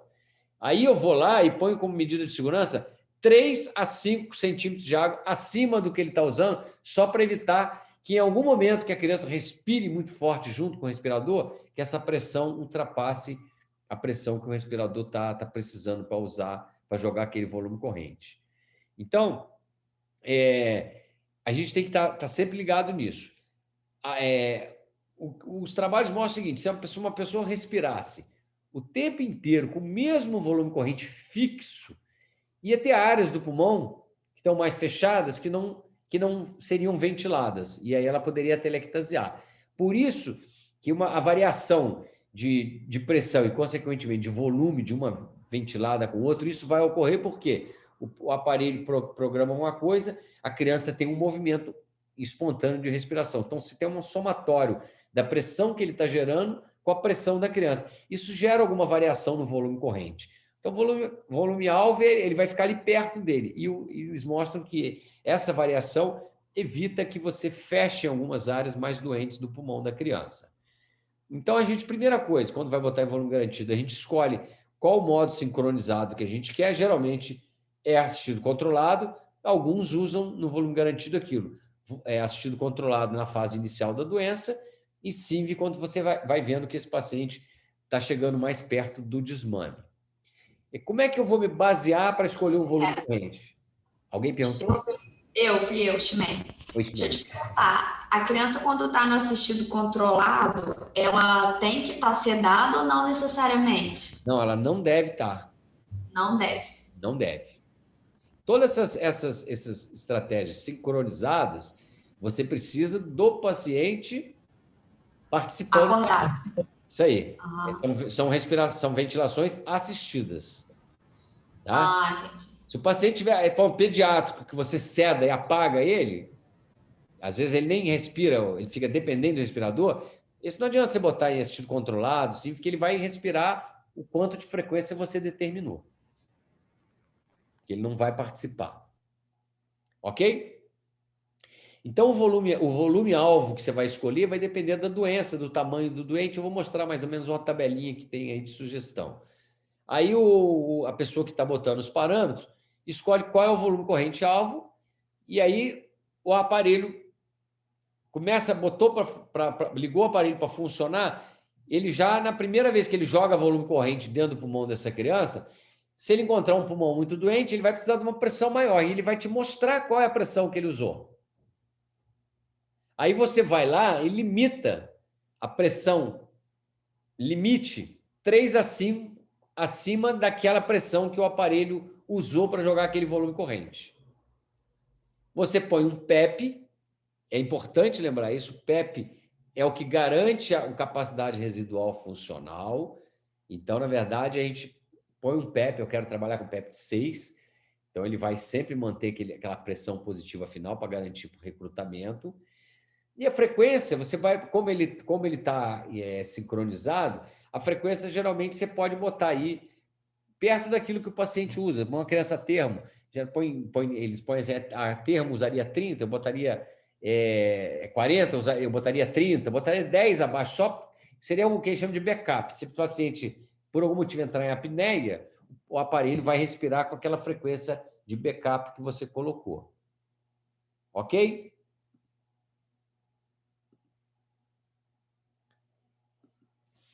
Então, como eu falei, esses aparelhos comparam o volume corrente exalado e aí ajusta a pressão para jogar o volume alvo da próxima ventilada. Se o paciente tiver escape, tiver alguma coisa, o aparelho faz a correção aumentando a pressão ou não. Então, isso diminui o problema do escape de ar no tubo, se o tubo tiver com escape. Por que a gente põe uma pressão limite a 3 a 5 acima? Para evitar que, no momento de soma de pressão, você dê pressão demais e risco de pneumotórax. Assim como o próprio aparelho, isso é o aparelho que faz, ele faz esse ajuste, ele faz um limite, ele cria um limite de volume corrente a 30% acima do volume corrente alvo que você colocou.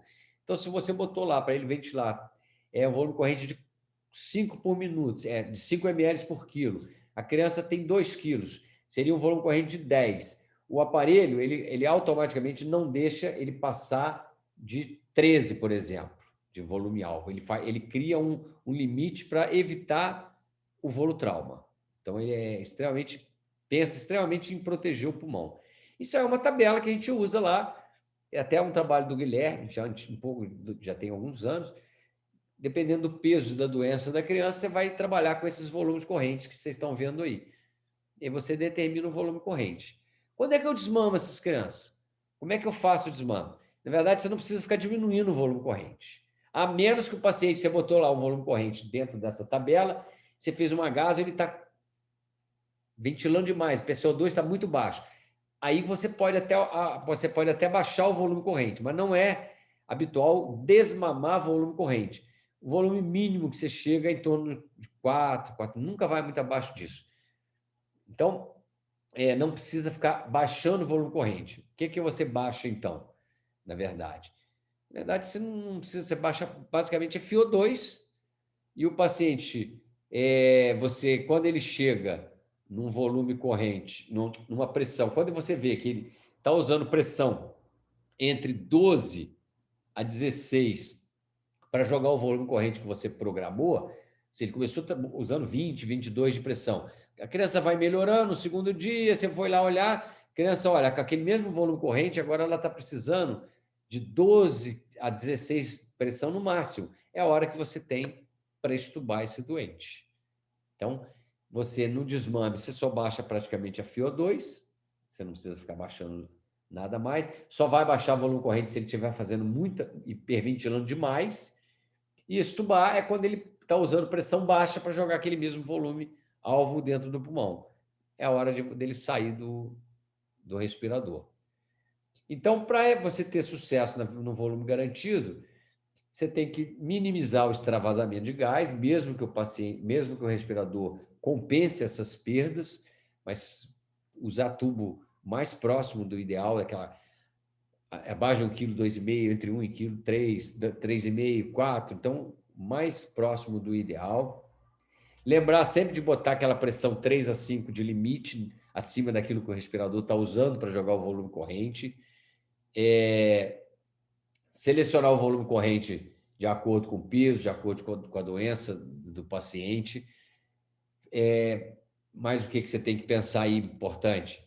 Cuidado com trabalhar com tempo-ins muito curto. A gente geralmente nunca trabalha com tempo-ins curto, mesmo vendo que aquela medida de tempo-ins pela constante de tempo ela é baixinha, mas se você começar a botar volume muito curto, ele pode não conseguir jogar o volume corrente todo dentro desse pulmão. Então, a gente trabalha geralmente com aqueles tempos respiratórios padrão.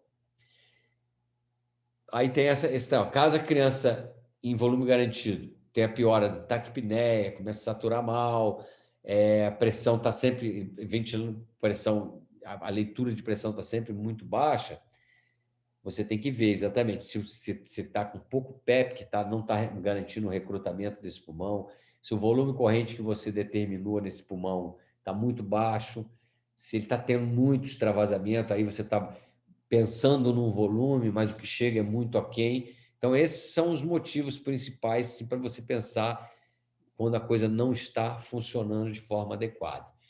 Então, de alguma forma, essa estratégia é a mais viável, é a mais fisiológica, reduz tempo de ventilação e, logicamente, reduz as complicações.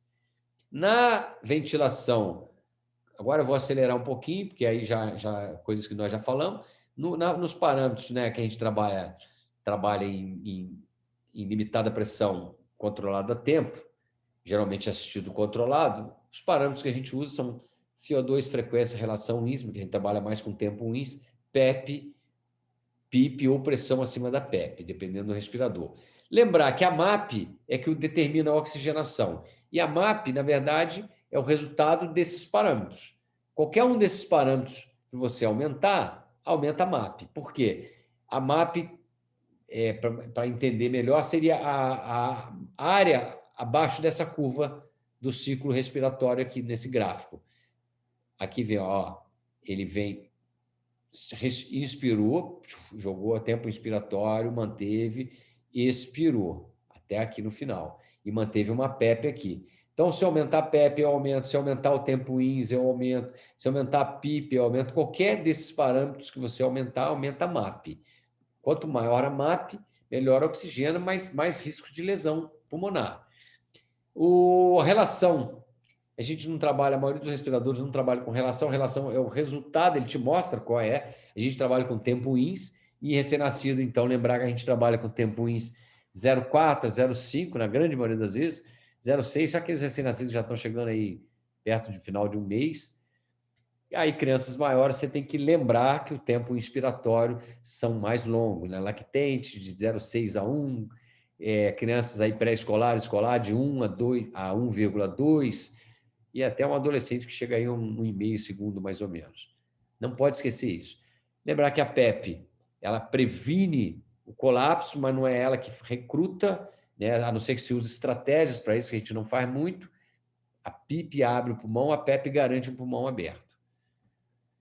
Então, a PEP ela tem essa função importante para manter o pulmão de uma forma mais homogeneamente aberto, né? Lembrar que se a criança tiver um pulmão saudável, você botar a PEP alta, e o pulmão fica muito insuflado, pulmão muito insuflado, ele tende a comprimir a área cardíaca, e aí você vai ter diminuição de retorno venoso, e você pode comprometer o débito sistólico dessa criança. A PIP e a PEP você vai determinar de acordo com a gravidade da doença. O que me mostra se está adequado ou não é a boa expansibilidade do tórax, se o paciente está confortável, se ele está saturando bem, e aí a gasometria que vai te ajudar. E aí, geralmente, quando eu determino uma pressão máxima e uma pressão mínima, PIP e PEP, esse delta me determina o volume corrente. Os respiradores geralmente fazem a leitura para você. Então, você botou lá a pressão máxima, pressão mínima, sempre procura ver quanto que isso está gerando de volume corrente. Esses são os parâmetros iniciais, aquela receita de bolo que a gente geralmente põe. Crianças recém-nascidas, geralmente a gente começa aí com 40 de frequência. FiO2, você pode botar em 100 e vir baixando, a não ser criança que foi para... fez uma apneia, não tem doença pulmonar, fez uma apneia e foi entubada. Você não precisa começar com 100, você pode começar com 30%, 25%. Mas a criança que foi para respirador, porque ela tinha um pulmão doente, igual membranialina, pneumonia, você geralmente começa com 100 e vem baixando. PEP, geralmente 5, 6. A PIP, geralmente, é o suficiente para expandir o tórax, de preferência que gere um volume corrente entre 4 e 8. Fluxo, a gente trabalha com fluxo de 6 a 8. Se você começar a trabalhar com parâmetros muito altos, aumentar muito a frequência, aumentar muito a pressão, às vezes você vai ter, que aumentar o fluxo para 10 para conseguir gerar atingir esses parâmetros que você colocou. O disparo, a gente trabalha muito mais a fluxo, geralmente de 0,2 a 0,5 litros por minuto. Lembrar crianças maiores que estão já brigando mais com o respirador, ou o aparelho que está condensando muita água, muitas vezes você faz a opção em botar o disparo à pressão, lembrando que aí é -0,5, -1, afastou do zero, aumentou o esforço do doente. E, geralmente, o modo que a gente põe, geralmente a gente sempre trabalha mais com TCPL assistido controlado, até que a gente possa fazer opção por volume garantido, outras coisas. Então, se eu penso em, se a criança está oxigenando mal, está saturando mal, os parâmetros que vão influenciar na oxigenação é fração inspirada, logicamente, PEP, PIP e o volume corrente, logicamente, que você vai gerar aí dentro desse pulmão. Se eu quiser ao melhorar a ventilação, ou seja, meu PCO2 está mais alto e eu quero baixar esse PCO2, eu tenho que aumentar ou o volume minuto, o volume minuto que aumenta a frequência respiratória ou o volume corrente. São as coisas que você mexe com a ventilação. Mas lembrar que, se o paciente tiver com pH acima de 7,25, mesmo que a PCO2 esteja um pouco mais alta, é melhor deixar ele com parâmetro mais baixo, agredir menos o pulmão e tolerar mais essa hipercapnia.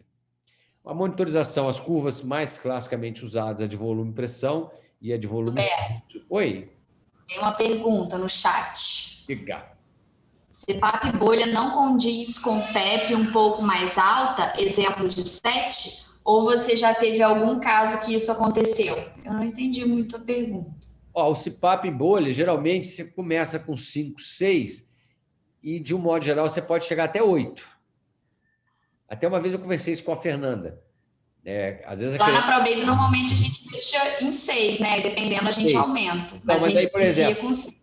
Ela teve uma situação lá, eu não lembro se foi a Fernanda ou se foi aquela outra menina que estava lá substituindo a Fernanda. Porque a gente tem que lembrar o seguinte, você ficar com a criança no CPAP, às vezes a criança fica um tempo muito longo em CPAP. E essa criança, muitas vezes, uma coisa é a criança que está em tempo longo em CPAP é 0,21, 21%, ar ambiente. Mas a criança está precisando de 30%, 25%, 30%. Essa criança, de repente, vale a pena você aumentar a PEP um pouquinho, que não vai lesar o pulmão, e você, muitas vezes, com a PEP um pouco mais alta, sai de 5, 6 para 7, por exemplo, você vai conseguir trabalhar com 21%. É menos lesivo para a criança. Entendeu? Não sei se era essa a pergunta, mas eu acho que vale essa reflexão. Dani, é isso? Ela colocou, entendi, é isso mesmo. Ela não está falando que ela está com o filho dormindo, tá, doutor Beto? Por isso que eu estou lendo aqui, ela está só digitando. Está perdoada, está perdoada. Então, a curva volume-pressão, que é essa clássica que nós já mostramos, ela é boa para avaliar a complacência, se o pulmão está insuflando demais, se você tem que ajustar a PEP, se está tendo fuga no tubo. Quando está tendo fuga no tubo, ela faz tipo um 8 aqui, assim, na parte final, aqui. Ela faz uma voltinha aqui. E a curva volume-fluxo, que ela é boa muito para você avaliar se você está com a resistência muito aumentada ou escape de ar. Se o tubo estiver escapando, também, geralmente essa curva ela pode girar. Reparem que essa aqui, olha, ela trabalha, olha, ela vai no decrescente aqui, ó, no volume. Então, essa curva aqui, geralmente, ela roda nesse sentido aqui, ó, ela faz isso, ó, ela faz assim, sentido que eu estou fazendo aqui. Quando ela trabalha no crescente, ela geralmente faz isso aqui, ó, vai de cima para baixo. É o mais comum da gente ver. Então, se ela tiver escape, ou se estiver com resistência muito alta, ela muda o formato dessa curva. Isso é uma coisa que ajuda a gente, às vezes, no olho bater e ver que alguma coisa está acontecendo. Se alguma coisa não está funcionando na sua ventilação, olhe para o doente, examine o doente, veja como é que está a saturação. Está saturando mal. É o respirador? É o paciente? A doença que piorou? Teve alguma intercorrência? Ou é a interface entre a criança e o aparelho? Será que é uma pronga que obstruiu, que saiu? Será que é um tubo que deslocou, o tubo que obstruiu? E aí você tem que correr atrás, examinando, fazendo exame, radiografando, procurando para resolver o mais rápido possível. Se a criança começa a cair, saturação, está no respirador e tudo, muito comumente a gente faz isso aí, desconecta ela e ventila manualmente. Só sempre que fizer isso às vezes exige que se faça, mas lembrar que ventilar manual, você tem que ter um controle muito grande da sua pressão máxima e lembrar que no ambu você não tem PEP. Então, se é uma criança que tem um pulmão recrutado, a hora que você desconecta do respirador, põe no ambu, você vai abrir o pulmão, ele vai tender a fechar na expiração. Isso é ruim. Então, a gente faz isso porque às vezes você pega, a criança está se saturando, você botou na mão, ventilou, a saturação subiu, opa, pode ser o respirador ou os parâmetros que estão ruins. Então, isso aí é uma forma de você tentar detectar o problema, tirar ela do respirador e ventilar na mão. Mas lembrar que isso não deve ser feito muito tempo, nem muitas vezes, porque isso gera chance maior de lesão pulmonar, chance maior de desrecrutar, de atelectrauma, de volutrauma. Então, vê se é a via aérea, vê se o pulmão está expandindo, vê se está entrando ar de um lado e de outro, e lembrar que muitas vezes a criança que não está saturando bem, às vezes o problema pode não ser respiratório, pode ser hemodinâmico. Essa criança pode estar chocada, pode estar com fluxo pulmonar baixo, pode estar com uma hipertensão pulmonar, e aí não adianta você ficar mexendo em respirador, trocando, fazendo isso aqui, porque não vai mudar nada. Pode ser até rolha também, né, doutor Beto? Pode ser rolha. Foi bom você falar isso. E se você está ali, não está detectando, e aí você vai lá, ausculta, não está expandindo bem, não está entrando no ar direito, gente. Eu sempre falo isso para os residentes lá, né? Na dúvida, tira esse tubo fora e entuba de novo, se for o caso. Porque às vezes o tubo está atrapalhando, está enrolhado, e aí você fica demorando muito para... vou chamar um raio-x, o tubo está enrolhado, que você só vai afundar. Então, tem que ter essa rapidez no raciocínio. Avaliar isso, problemas de parâmetros, problema de respirador, se está tendo escape, se o paciente está brigando demais também, às vezes é uma causa, ele está brigando muito. Esse dia tinha uma criança no Figueiredo, uma criança já de 2 meses, ela estava lá com uma criança toda cheia de malformação, e ela no ventilador, e estava com uma frequência de 60 e o respirador lia 60, ou seja, teoricamente ela está sincronizada, mas quando você olhava para a criança, você via que a criança estava com um olhar todo desconfortável, pálida, não está bem. Aí eu chamei a fisioterapeuta, falei, vem, vamos olhar essa criança junto aqui, que essa criança tem alguma coisa acontecendo. E aí eu falei, ela não está disparando, ela parece que está disparando, mas se olhando para ela, ela tá desconfortável. Ela falou assim, vamos trocar o disparo de fluxo para pressão. Foi lá, mudou. Tirou, estava com 0,5, mais 0,5, ela foi lá e botou menos 0,5 de pressão, centímetro de água.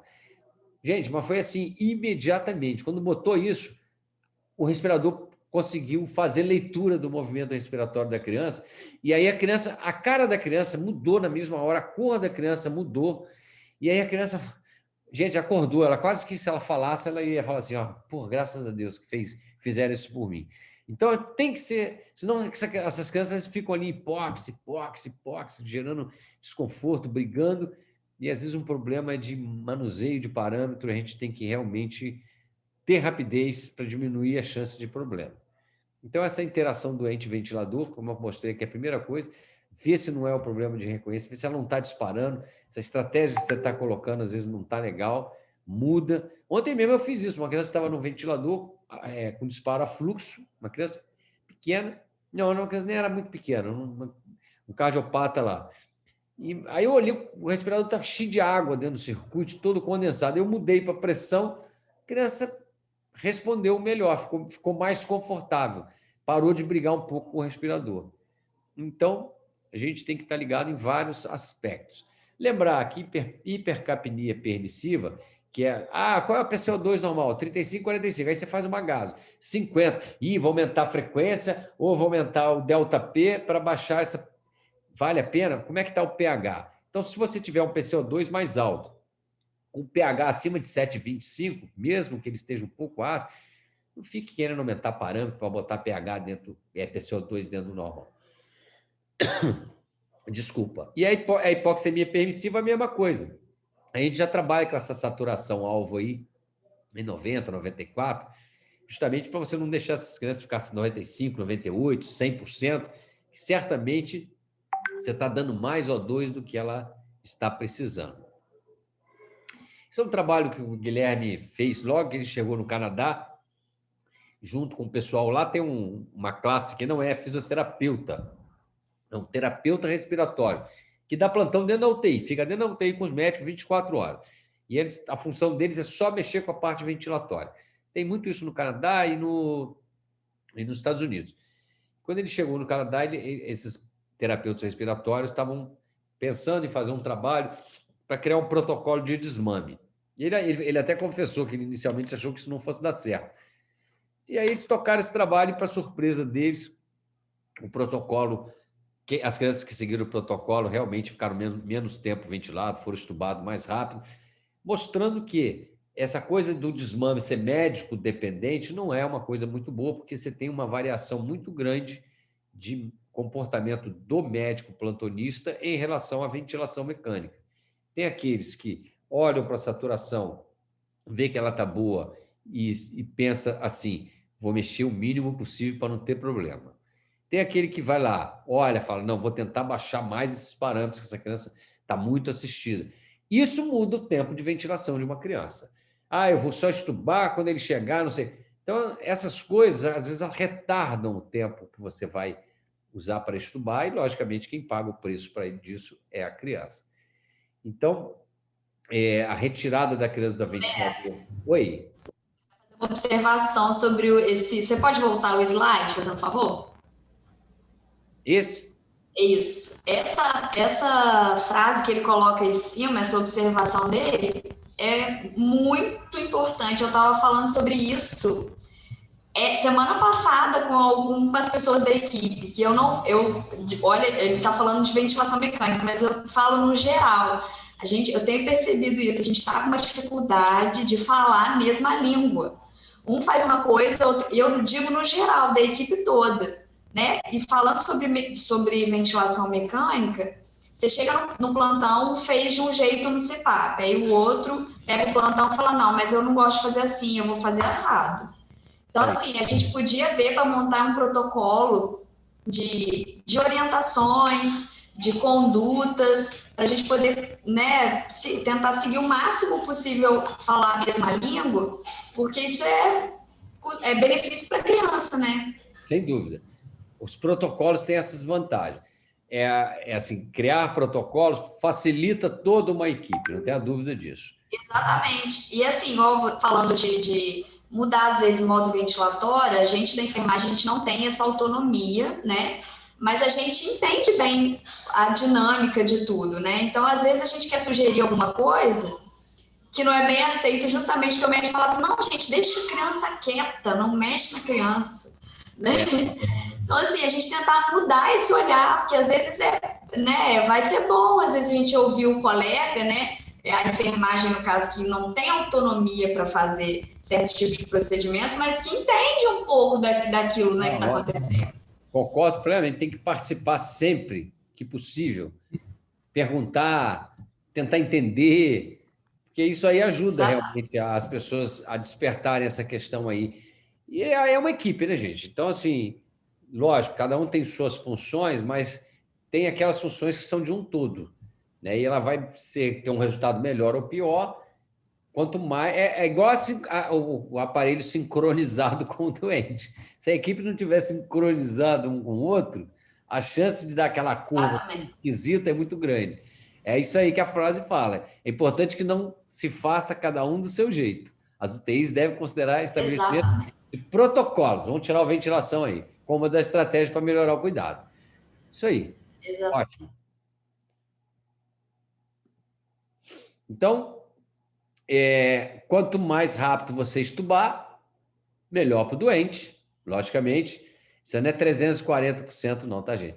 Geralmente, quando atinge uma FiO2 menor que 40%, PCO2 abaixo de 50%, uma MAP abaixo de 7, 8%, é hora de estubar. E aí, estubem, né? Não tenham medo. Não tentem adivinhar. Eu acho que é um grande problema ainda do médico é tentar adivinhar quem vai aguentar e quem não vai aguentar. Então, se ele fizer isso, ele muitas vezes vai deixar de dar oportunidade a uma criança que toleraria uma intubação segurando mais 1, 2 dias. Ah, só mais 1, 2 dias. Não, isso muda a vida da criança. Chance de ter uma intercorrência, chance de pegar uma infecção, tudo isso aumenta bastante com cada dia de ventilação mecânica. Então, aí tem algumas estratégias de você desmamar. Então, a gente usa muito o assistido controlado. Então, geralmente, o desmame, reduzir a FiO2, a gente vai baixando, isso todo mundo faz muito rápido.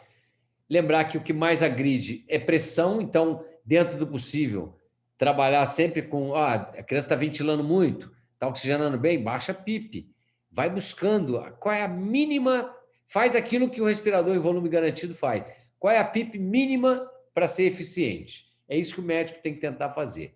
É achar a PIP menor para aquele doente naquele momento.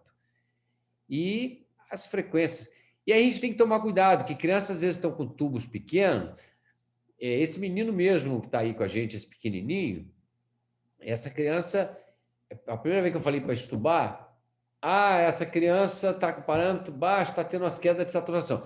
Você imagina, gente, olha os conceitos de resistência, complacência. Se a criança tiver 800 gramas, tem um tubo 2,5 na traqueia, e você está trabalhando com 12, 13 de pressão, 20, 30 de frequência, fluxo de 6, só que o tubo é um um obstáculo muito grande ao ar para chegar no pulmão.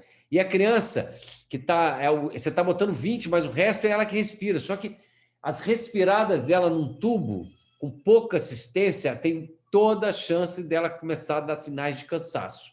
E aí de saturar e você erradamente interpretar como ela não vai aguentar, viu? Nós baixamos muito o parâmetro, ela começou a cair em saturação, nós tivemos que andar para trás.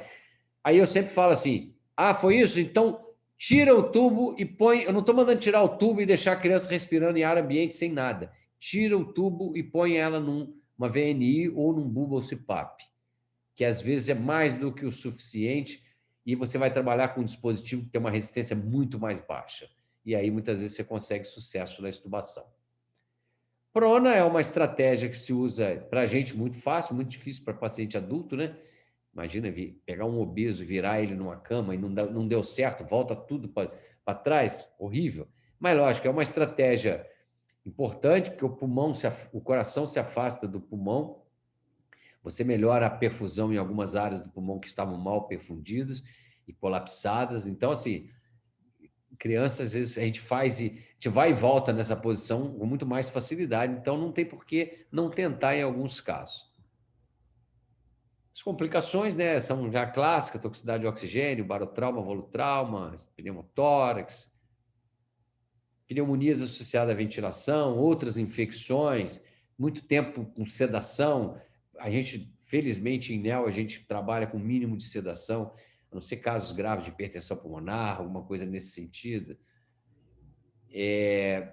Risco de extubação, risco de obstrução, né? Tivemos esse menino aí que foi teve essa situação aí, você vê um menino que, dependente de um tubo, a gente tem que tomar cuidado demais, não foi isso que aconteceu, mas é uma coisa que tinha que ser pensado logo, o menino que está entubado, porque tem uma obstrução alta, se ele começar a não ficar bem. Eu sempre falei isso, até falei isso para a Kátia ontem, o tubo pode estar baixo, aí você fez gaso normal, fez raio-x, não. Olha o tubo, às vezes o tubo está baixo, o tubo baixo, gente, qualquer movimentinho de meio centímetro que ele faça, ele aperte lá na carina da criança, essa criança vai bradicardizar, vai fazer hipóxia. Então, a gente tem que tomar cuidado. O tubo é um mal necessário. Ele é bom, mas ele pode criar muitos problemas para vocês. Então, a gente tem que estar de olho nisso, pensar sempre nessa possibilidade. Ok, gente? Cansei bastante vocês. Foram 2 horas e 5 minutos. Mas eu acho que, assim, para a gente fechar o tema, não tinha como ser diferente, né? Senão a gente ia ter que fazer isso mais de uma vez. Certo, doutora Fátima? Está sem áudio.